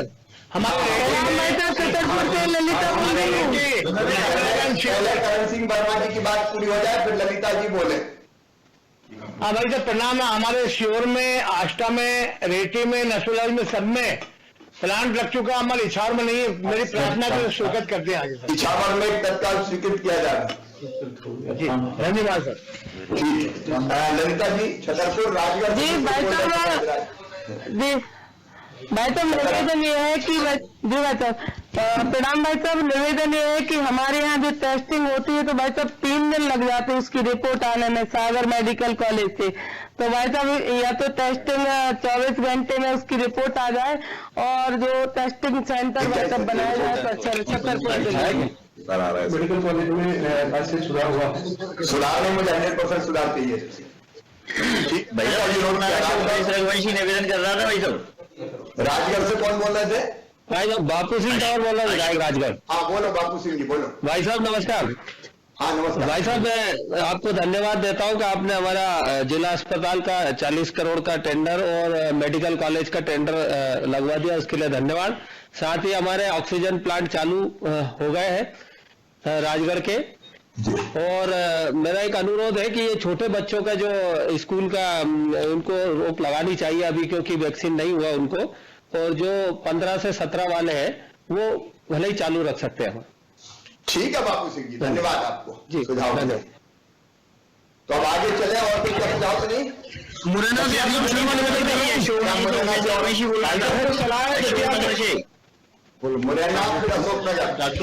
मुरैना से अर्जुन शर्मा निवेदन कर रहा हूँ।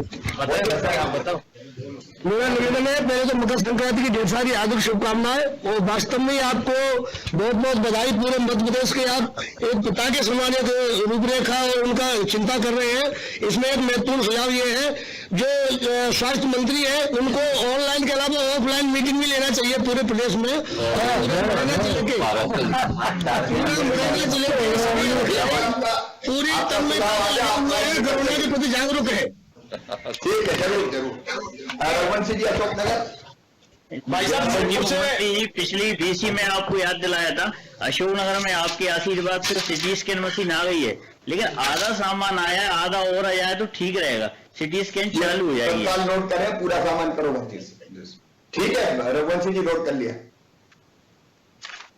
तो अब मित्रों, कुछ सुझाव मेरे सामने आए हैं। पूरी परिस्थिति कौन बोल रहा है? तुमने तोमर दी? तोमर बोल रहा। चलिए, अंत में आप बोले, इसके बाद फिर मैं बोलूंगा। माननीय, मेरा निवेदन है कि हमने हमारे यहाँ सब कुछ ठीक है। अशोकनगर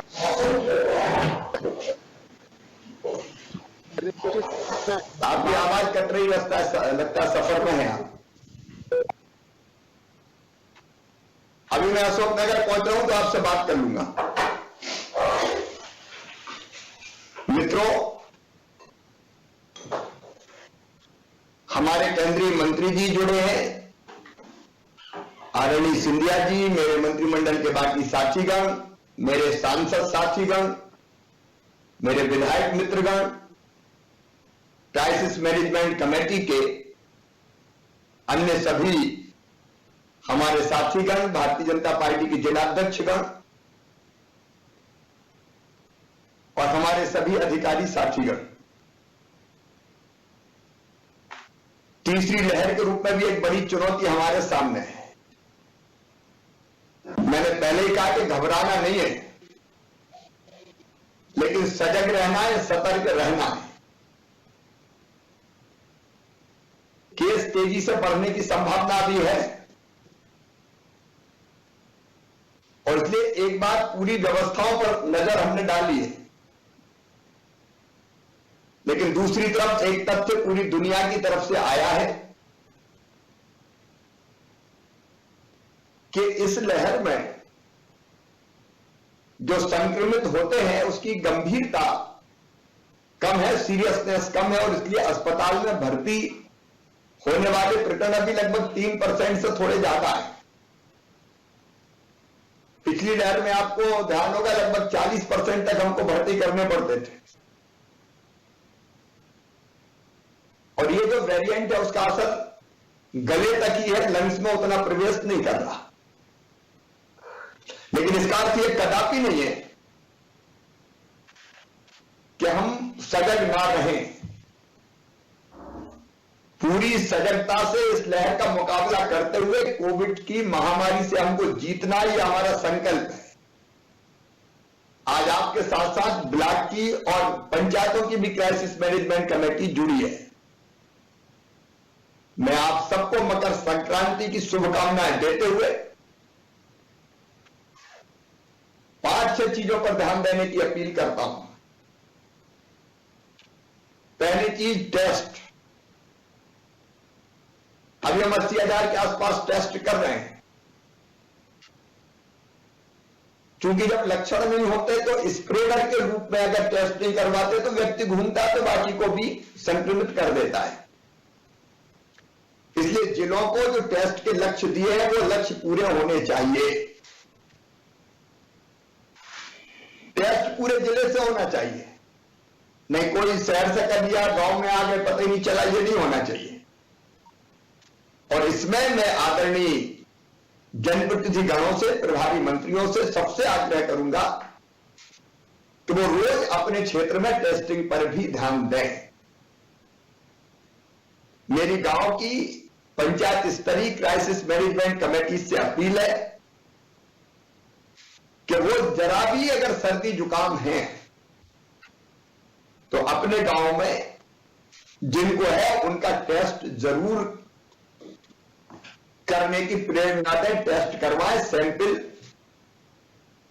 देने में कोई मना ना करे, तो सैंपल जरूर दें ताकि टेस्ट हो सके। दूसरी मेरी सारी पंचायत स्तरीय क्राइसिस मैनेजमेंट कमेटी से अपील है कि टीकाकरण से कोई ना छूटे। 15 से 17 वर्ष के नौजवान, स्कूल वालों का अधिकतम टीकाकरण हो गया, कुछ लोग स्कूल नहीं जाते, 50% उपस्थिति अभी रहती है, तो उनका भी टीकाकरण आप सुनिश्चित कर सकते हैं, अकेले कलेक्टर के बस का नहीं है। गांव में आप ढूंढ लो कौन कौन बचे। मेरी सबसे अपील है कि गांवों को केंद्रित करके करें। गांव की एक टीम निकले, 2-2 स्वास्थ्य कार्यकर्ता भारतीय जनता पार्टी के हैं, क्राइसिस मैनेजमेंट कमेटी के सदस्य हैं, हमारे पंचायत सचिव हैं, आंगनबाड़ी कार्यकर्ता हैं, पूर्व सरपंच हैं, सारे अमले को लगा के घर घर भेजते हैं हम, घर घर दस्तक ढूंढ के 100% टीकाकरण करवा दें, क्योंकि कोविड से बचने का मूल मंत्र यही है। और सारे जिले फीवर क्लिनिक जहां टेस्ट होना उनकी संख्या बढ़ा दें, पर्याप्त मात्रा में फीवर क्लिनिक होना चाहिए, स्वास्थ्य विभाग ध्यान दे, उसमें कोई दिक्कत ना आए किसी को, ताकि हम समय पर टेस्ट और टेस्ट का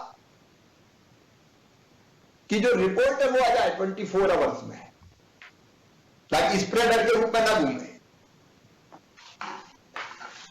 और पंचायत स्तरीय जो हमारी क्राइसिस मैनेजमेंट कमेटी है, अगर जरा भी लगता है, क्योंकि उनको होम आइसोलेशन भी शहर में और गांव में उनको देखना पड़ेगा ज्यादातर,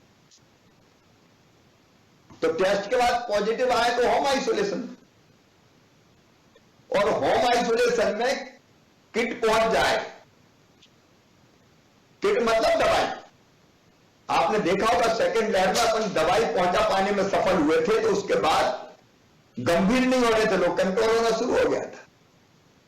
इसलिए टेस्ट की रिपोर्ट अगर पॉजिटिव आती है तो उनके पास तत्काल मेडिकल किट पहुंचे, ताकि दवाइयों का सेवन वो शुरू कर दें और इन्फेक्शन बढ़ ना पाए। किट में वो पैम्फलेट भी क्या करें क्या ना करें, तो गांव में पंचायत और शहर में बाढ़, क्योंकि विकेंद्रित व्यवस्था करनी पड़ेगी, कोई कलेक्टर बैठ के या प्रभारी मंत्री बैठ के नहीं कर पाएंगे। ये काम पंचायत और बाढ़ की क्राइसिस मैनेजमेंट कमेटी का है कि वो किट पहुंच रहा है कि नहीं उसकी व्यवस्था भी देख ले, क्योंकि देखिए आपके सहयोग से हम जीत पाएंगे। तो कृपया करके आप तत्काल किट पहुंचा दें। अगर जरा भी ऐसा लगता है कि कहीं घर के बजाय थोड़े लक्षण ज्यादा है, तो कोविड केयर सेंटर एक कम से कम चालू हो गया है हर जिले में। इस कोविड केयर सेंटर में अस्पताल में भर्ती करें। मैं फिर प्रभारी मंत्री जी कलेक्टर से कह रहा हूं कि भर्ती के लिए गाड़ी तैयार रहे, कहीं जरूरत पड़े तो एम्बुलेंस, ताकि हम समय पे अस्पताल पहुंचा सकें। संख्या बढ़ेगी तो भर्ती होने वालों की संख्या भी बढ़ेगी। आप ये मान लो बात, 3% भी अगर रहता है, 4% भी, तो हर दिन अगर ये संख्या बढ़ रही है 5004, आज 4700 बढ़ गए, तो उसके ही 3-4% देख लो ना, उतने तो भर्ती होंगे। तो वो भर्ती कराने की व्यवस्था हमको चाहिए। जो हमारी ब्लॉक स्तरीय कोविड क्राइसिस कमेटीज है, उनको भी ब्लॉक चिकित्सा अधिकारियों के साथ समन्वय करके ब्लॉक में टेस्टिंग बढ़वाना है। विधायक साथ ही इसको विशेष रूप से देखें उनके क्षेत्र में। आपका तो एक कंट्रोल रूम आप बना देना, 24/7 कोई ना कोई बात करता रहे। यह सेवा का समय है जनता की, तो विधायक साथी अगर ये बना के जानकारी देते रहेंगे और व्यवस्था ठीक चल रही नहीं चल रही इसको भी देखते रहेंगे और ठीक बनवाने में सहयोग करते रहेंगे, तो हमें बहुत लाभ होगा सचमुच में। और वहां हमको लगे ब्लॉक में कोविड केयर सेंटर की जरूरत है, तो कई जगह कोविड केयर सेंटर चालू हो गए। वहां विधायक मित्र सजेस्ट करें कि कोविड केयर सेंटर चाहिए, जिले के साथ कोऑर्डिनेट करके, यहां से कोऑर्डिनेट करके हमें कोविड केयर सेंटर तैयार रखें। उसका फायदा यह होगा कि अनावश्यक रूप से जिन पेशेंट्स को अस्पताल में जाना, तो अस्पताल में बाकी बीमारियों का इलाज चलता रहेगा, जरूरत पड़ेगी तो अस्पताल भेजनी, अपने अस्पताल तैयार है। तो ये हमारी ब्लॉक स्तरीय कोविड क्राइसिस मैनेजमेंट कमेटी करे। अब हमारे जिला स्तरीय कोविड क्राइसिस मैनेजमेंट कमेटी है, जिसमें हमारे प्रभारी मंत्री भी है, जिसमें हमारे सांसद जी है, जिसमें हमारे विधायक जी है, जिसमें कलेक्टर्स हैं, सीएमएचओ, बाकी सारे अधिकारी हैं, एसपी भी उसका पार्ट है। अब उनका काम बहुत महत्वपूर्ण है, एक कोविड एप्रोप्रिएट बिहेवियर का पालन सुनिश्चित कराना। आज कुछ चीजें और आपके जो सुझाव है उसके आधार पर अभी मैं तय करूंगा, अंत में बताऊंगा, लेकिन जनता के सहयोग से अब यह जरूरी हो गया है कि सब मास्क लगा के रखें। पंचायत की क्राइसिस मैनेजमेंट कमेटी ध्यान रखे, ब्लॉक की रखे, विशेष करके जिले की क्राइसिस मैनेजमेंट कमेटी अपील करे, प्रेरणा दे, वीडियो अपलोड करे। विधायक ये चिंता करें कि मेरे विधानसभा क्षेत्र में मैक्सिमम लगभग सभी लोग घर से निकले तो मास्क लगा के रखें। अब भीड़ भाड़ इकट्ठी करने के दिन अभी नहीं है, और इसलिए अब भीड़ इकट्ठी ना हो, ये भी जिले की क्राइसिस मैनेजमेंट कमेटी तय करेगी। टेस्ट होते रहे, रोज लक्ष्य पूरा हो रहा है कि नहीं हो रहा है, ये क्राइसिस मैनेजमेंट कमेटी जिले की देखे। और कमिश्नर्स को मैं निर्देश दे रहा हूं, 24 घंटे में टेस्टिंग की रिपोर्ट आनी चाहिए। मेडिकल कॉलेज की जो हमारी लैब है उसकी निगरानी करें। जिला स्तरीय कोविड क्राइसिस मैनेजमेंट कमेटीज को जिले का कोविड केयर सेंटर ठीक चले वो व्यवस्था देखना है। देख रहे हैं आप में से कई मित्र, अस्पताल की, जिला अस्पताल की और जहां मेडिकल कॉलेज है वहां मेडिकल कॉलेज के अस्पताल की सारी व्यवस्था चाक चौबंद रहे। हमारे पास पर्याप्त बिस्तर है, आईसीयू बेड है, ऑक्सीजन बेड है, सामान्य बिस्तर है। तो कोविड केयर सेंटर चेक कर लीजिए, ICU bed, oxygen bed check कर लीजिए, सामान्य बिस्तर देख लीजिए, कोई दिक्कत ना हो आप ऑक्सीजन प्लांट फिर चला के देख लीजिए। पीएसए प्लांट अपने बहुत लग गए हैं, एलएमओ के टैंकर्स भी हमारे आ गए, वेंटिलेटर, कंसंट्रेटर, ये जितने उपकरण है अपने सब तैयार रहे। एक बार भैया सब देख लें, मैं डराने के लिए नहीं कर रहा, अपनी व्यवस्था ठीक रहनी चाहिए। 5% भी आए, 4% भी आए तो उतने लोग तो भर्ती होंगे, तो भर्ती वालों को पूरी व्यवस्था बढ़िया मिल जाए ताकि कोई भी हड़बड़ी ना हो। एम्बुलेंस की व्यवस्था ताकि किसी पेशेंट को अगर शिफ्ट करना हो तो गाड़ी की दिक्कत ना हो। मैं आपको आश्वस्त करता हूं, संसाधनों की कमी नहीं रहने देंगे। ये हमारी सर्वोच्च प्राथमिकता अपनी जनता की जिंदगी बचाना और संकट के समय उसके साथ खड़ा रहना, ये अपनी प्रायोरिटी है। कुछ दिन केस बढ़ेंगे, तेजी से घबराने की जरूरत नहीं, मुकाबला करना है बस, और उसमें से निकाल के ले जाना है। तो मुझे लगता है ये अगर हमने सबने मिलकर जैसे पहले किया था अब कर लिया तो कोई चिंता की बात नहीं, हम लोग निपट लेंगे। कुछ चीजें और है, रेलवे स्टेशन जहां है वहां railway station, bus stand, airport, testing की व्यवस्था भैया सुनिश्चित कर लो, नहीं बाहर वाले आके फैला देते, वहीं पता चल जाए तो उसके हिसाब से उनकी व्यवस्था हो जाए। फीवर क्लिनिक भी जिला क्राइसिस मैनेजमेंट कमेटी देख ले जरा, जहां टेस्ट होना है, रिपोर्ट होना है, वहां ये भी वो देख लें कि फीवर क्लिनिक पे जांच, औषधियां, दवाइयां, अस्पताल में भी दवाइयों के भंडार चेक कर लो आप। सांसद जी भी चेक करें, विधायक जी भी चेक करें, आंखों से देखो आप। तो इसका मतलब है अविश्वास नहीं कर रहा, मेरा व्यवस्था पे पूरा भरोसा है, हमारे कलेक्टर्स, कमिश्नर्स, स्वास्थ्य विभाग के या मेडिकल एजुकेशन विभाग के लोग भी सब लगे हुए, लेकिन एक बार देख लेना चाहिए, टीम के रूप में ही देखे कोई, तो टीम के रूप में आप ये सब चीजें देख लें। जो होम आइसोलेशन में है उनकी व्यवस्था चेक कर लें। आप भी 10-20 फोन रोज करो, होम आइसोलेशन वालों को किट मिला कि नहीं मिला, कोई दिक्कत तो नहीं है, तो मुझे लगता है कि वो क्रॉस चेक भी हो जाएगा और आपकी बात भी हो जाएगी। अब स्वास्थ्य मंत्री है हमारे, मेडिकल एजुकेशन मंत्री जी भी पॉजिटिव हो गए हैं, विश्वास जी, लेकिन वो जल्दी स्वस्थ हो जा, बैठे बैठे हमारे कुछ मंत्री संक्रमित हैं, लेकिन बैठे बैठे फोन पर बात कर सकते हैं। तो होम आइसोलेशन के पेशेंट से सब बात करें, मंत्री भी करें, विधायक भी करें, सांसद भी करें, 5-5, 10-10 लोगों से बात करके क्रॉस चेक कर लिया अपन ने। कौन से समय करें तो होम आइसोलेशन में लोग ठीक होता है कि अस्पताल का बोझ ना बढ़े, और उसके बाद कोविड केयर सेंटर, फिर अस्पताल।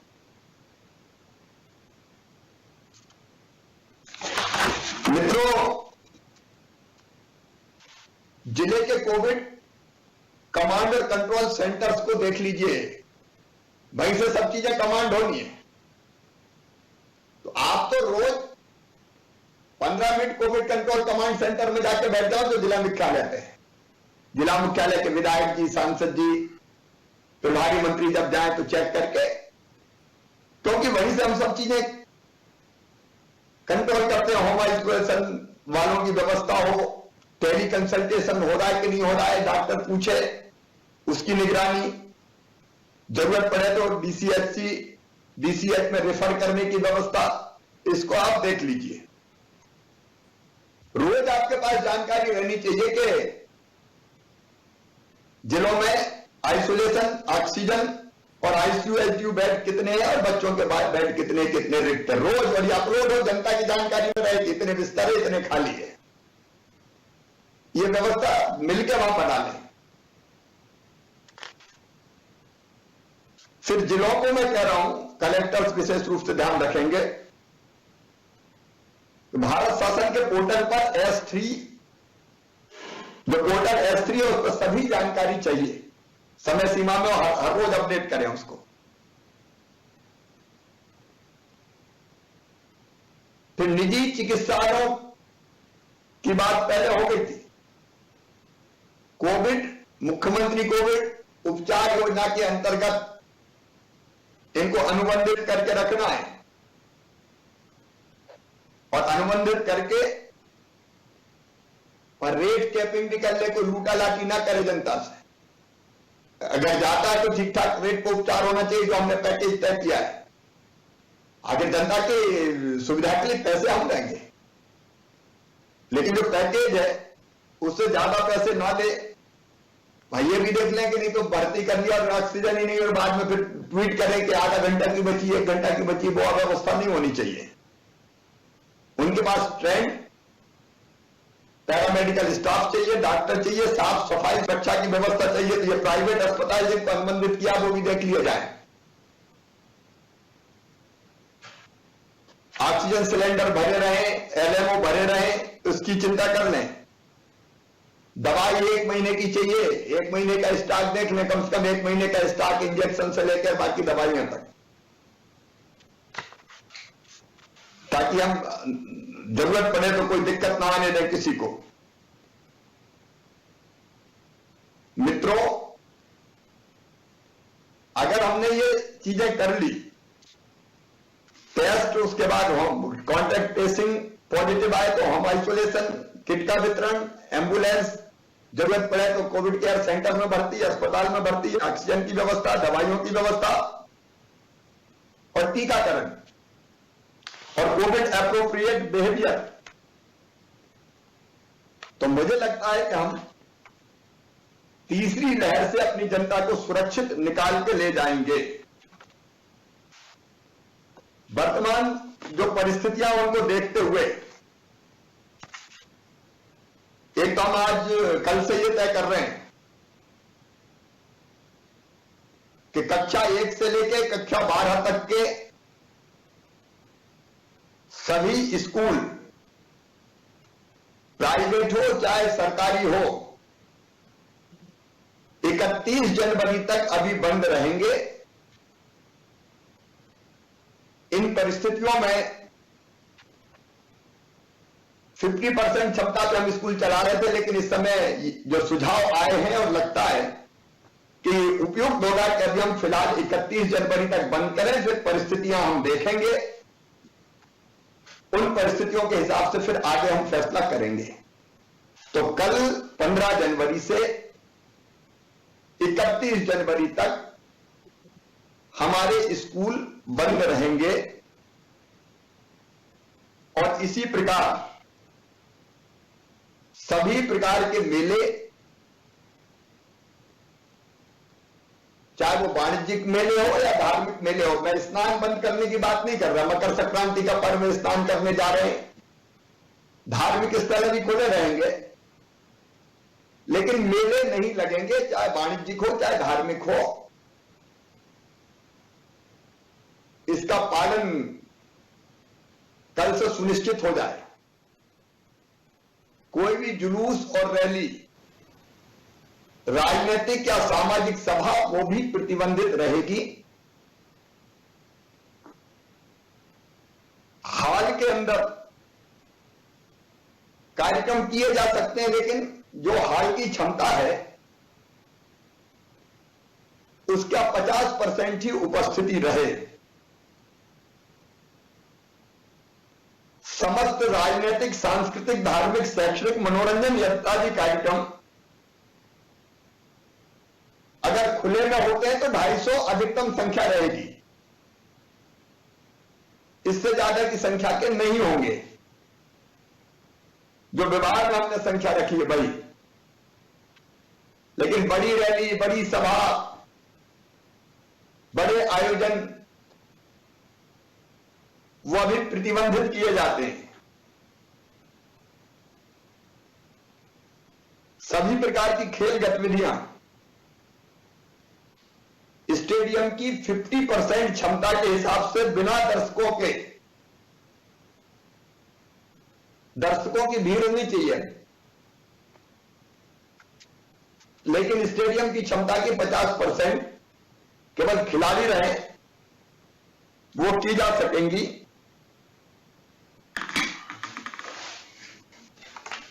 प्री बोर्ड की परीक्षाएं 20 जनवरी से लिया जाना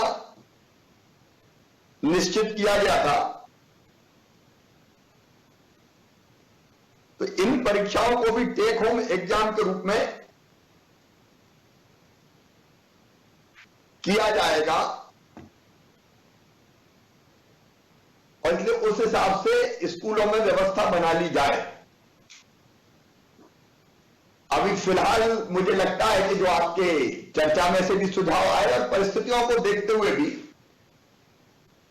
हमको जो लगा कि कुछ फैसले जरूरी है, वो फैसले किए हैं।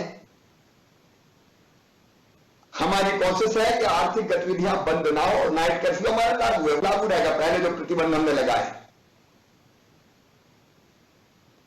नाइट कर्फ्यू के साथ शादी विवाह होते हैं तो 250 की संख्या तय है, अंतिम संस्कार होते हैं तो 100 की संख्या तय है, 50 की संख्या तय है, 50 की, तो वो पहले ही हम प्रतिबंधित कर चुके हैं। लेकिन हमारी कोशिश है कि आर्थिक गतिविधियां ना रुके, लोगों का काम धंधा, बिजनेस, व्यापार चलता रहे, नहीं तो गरीब को बहुत भुगतना पड़ता है।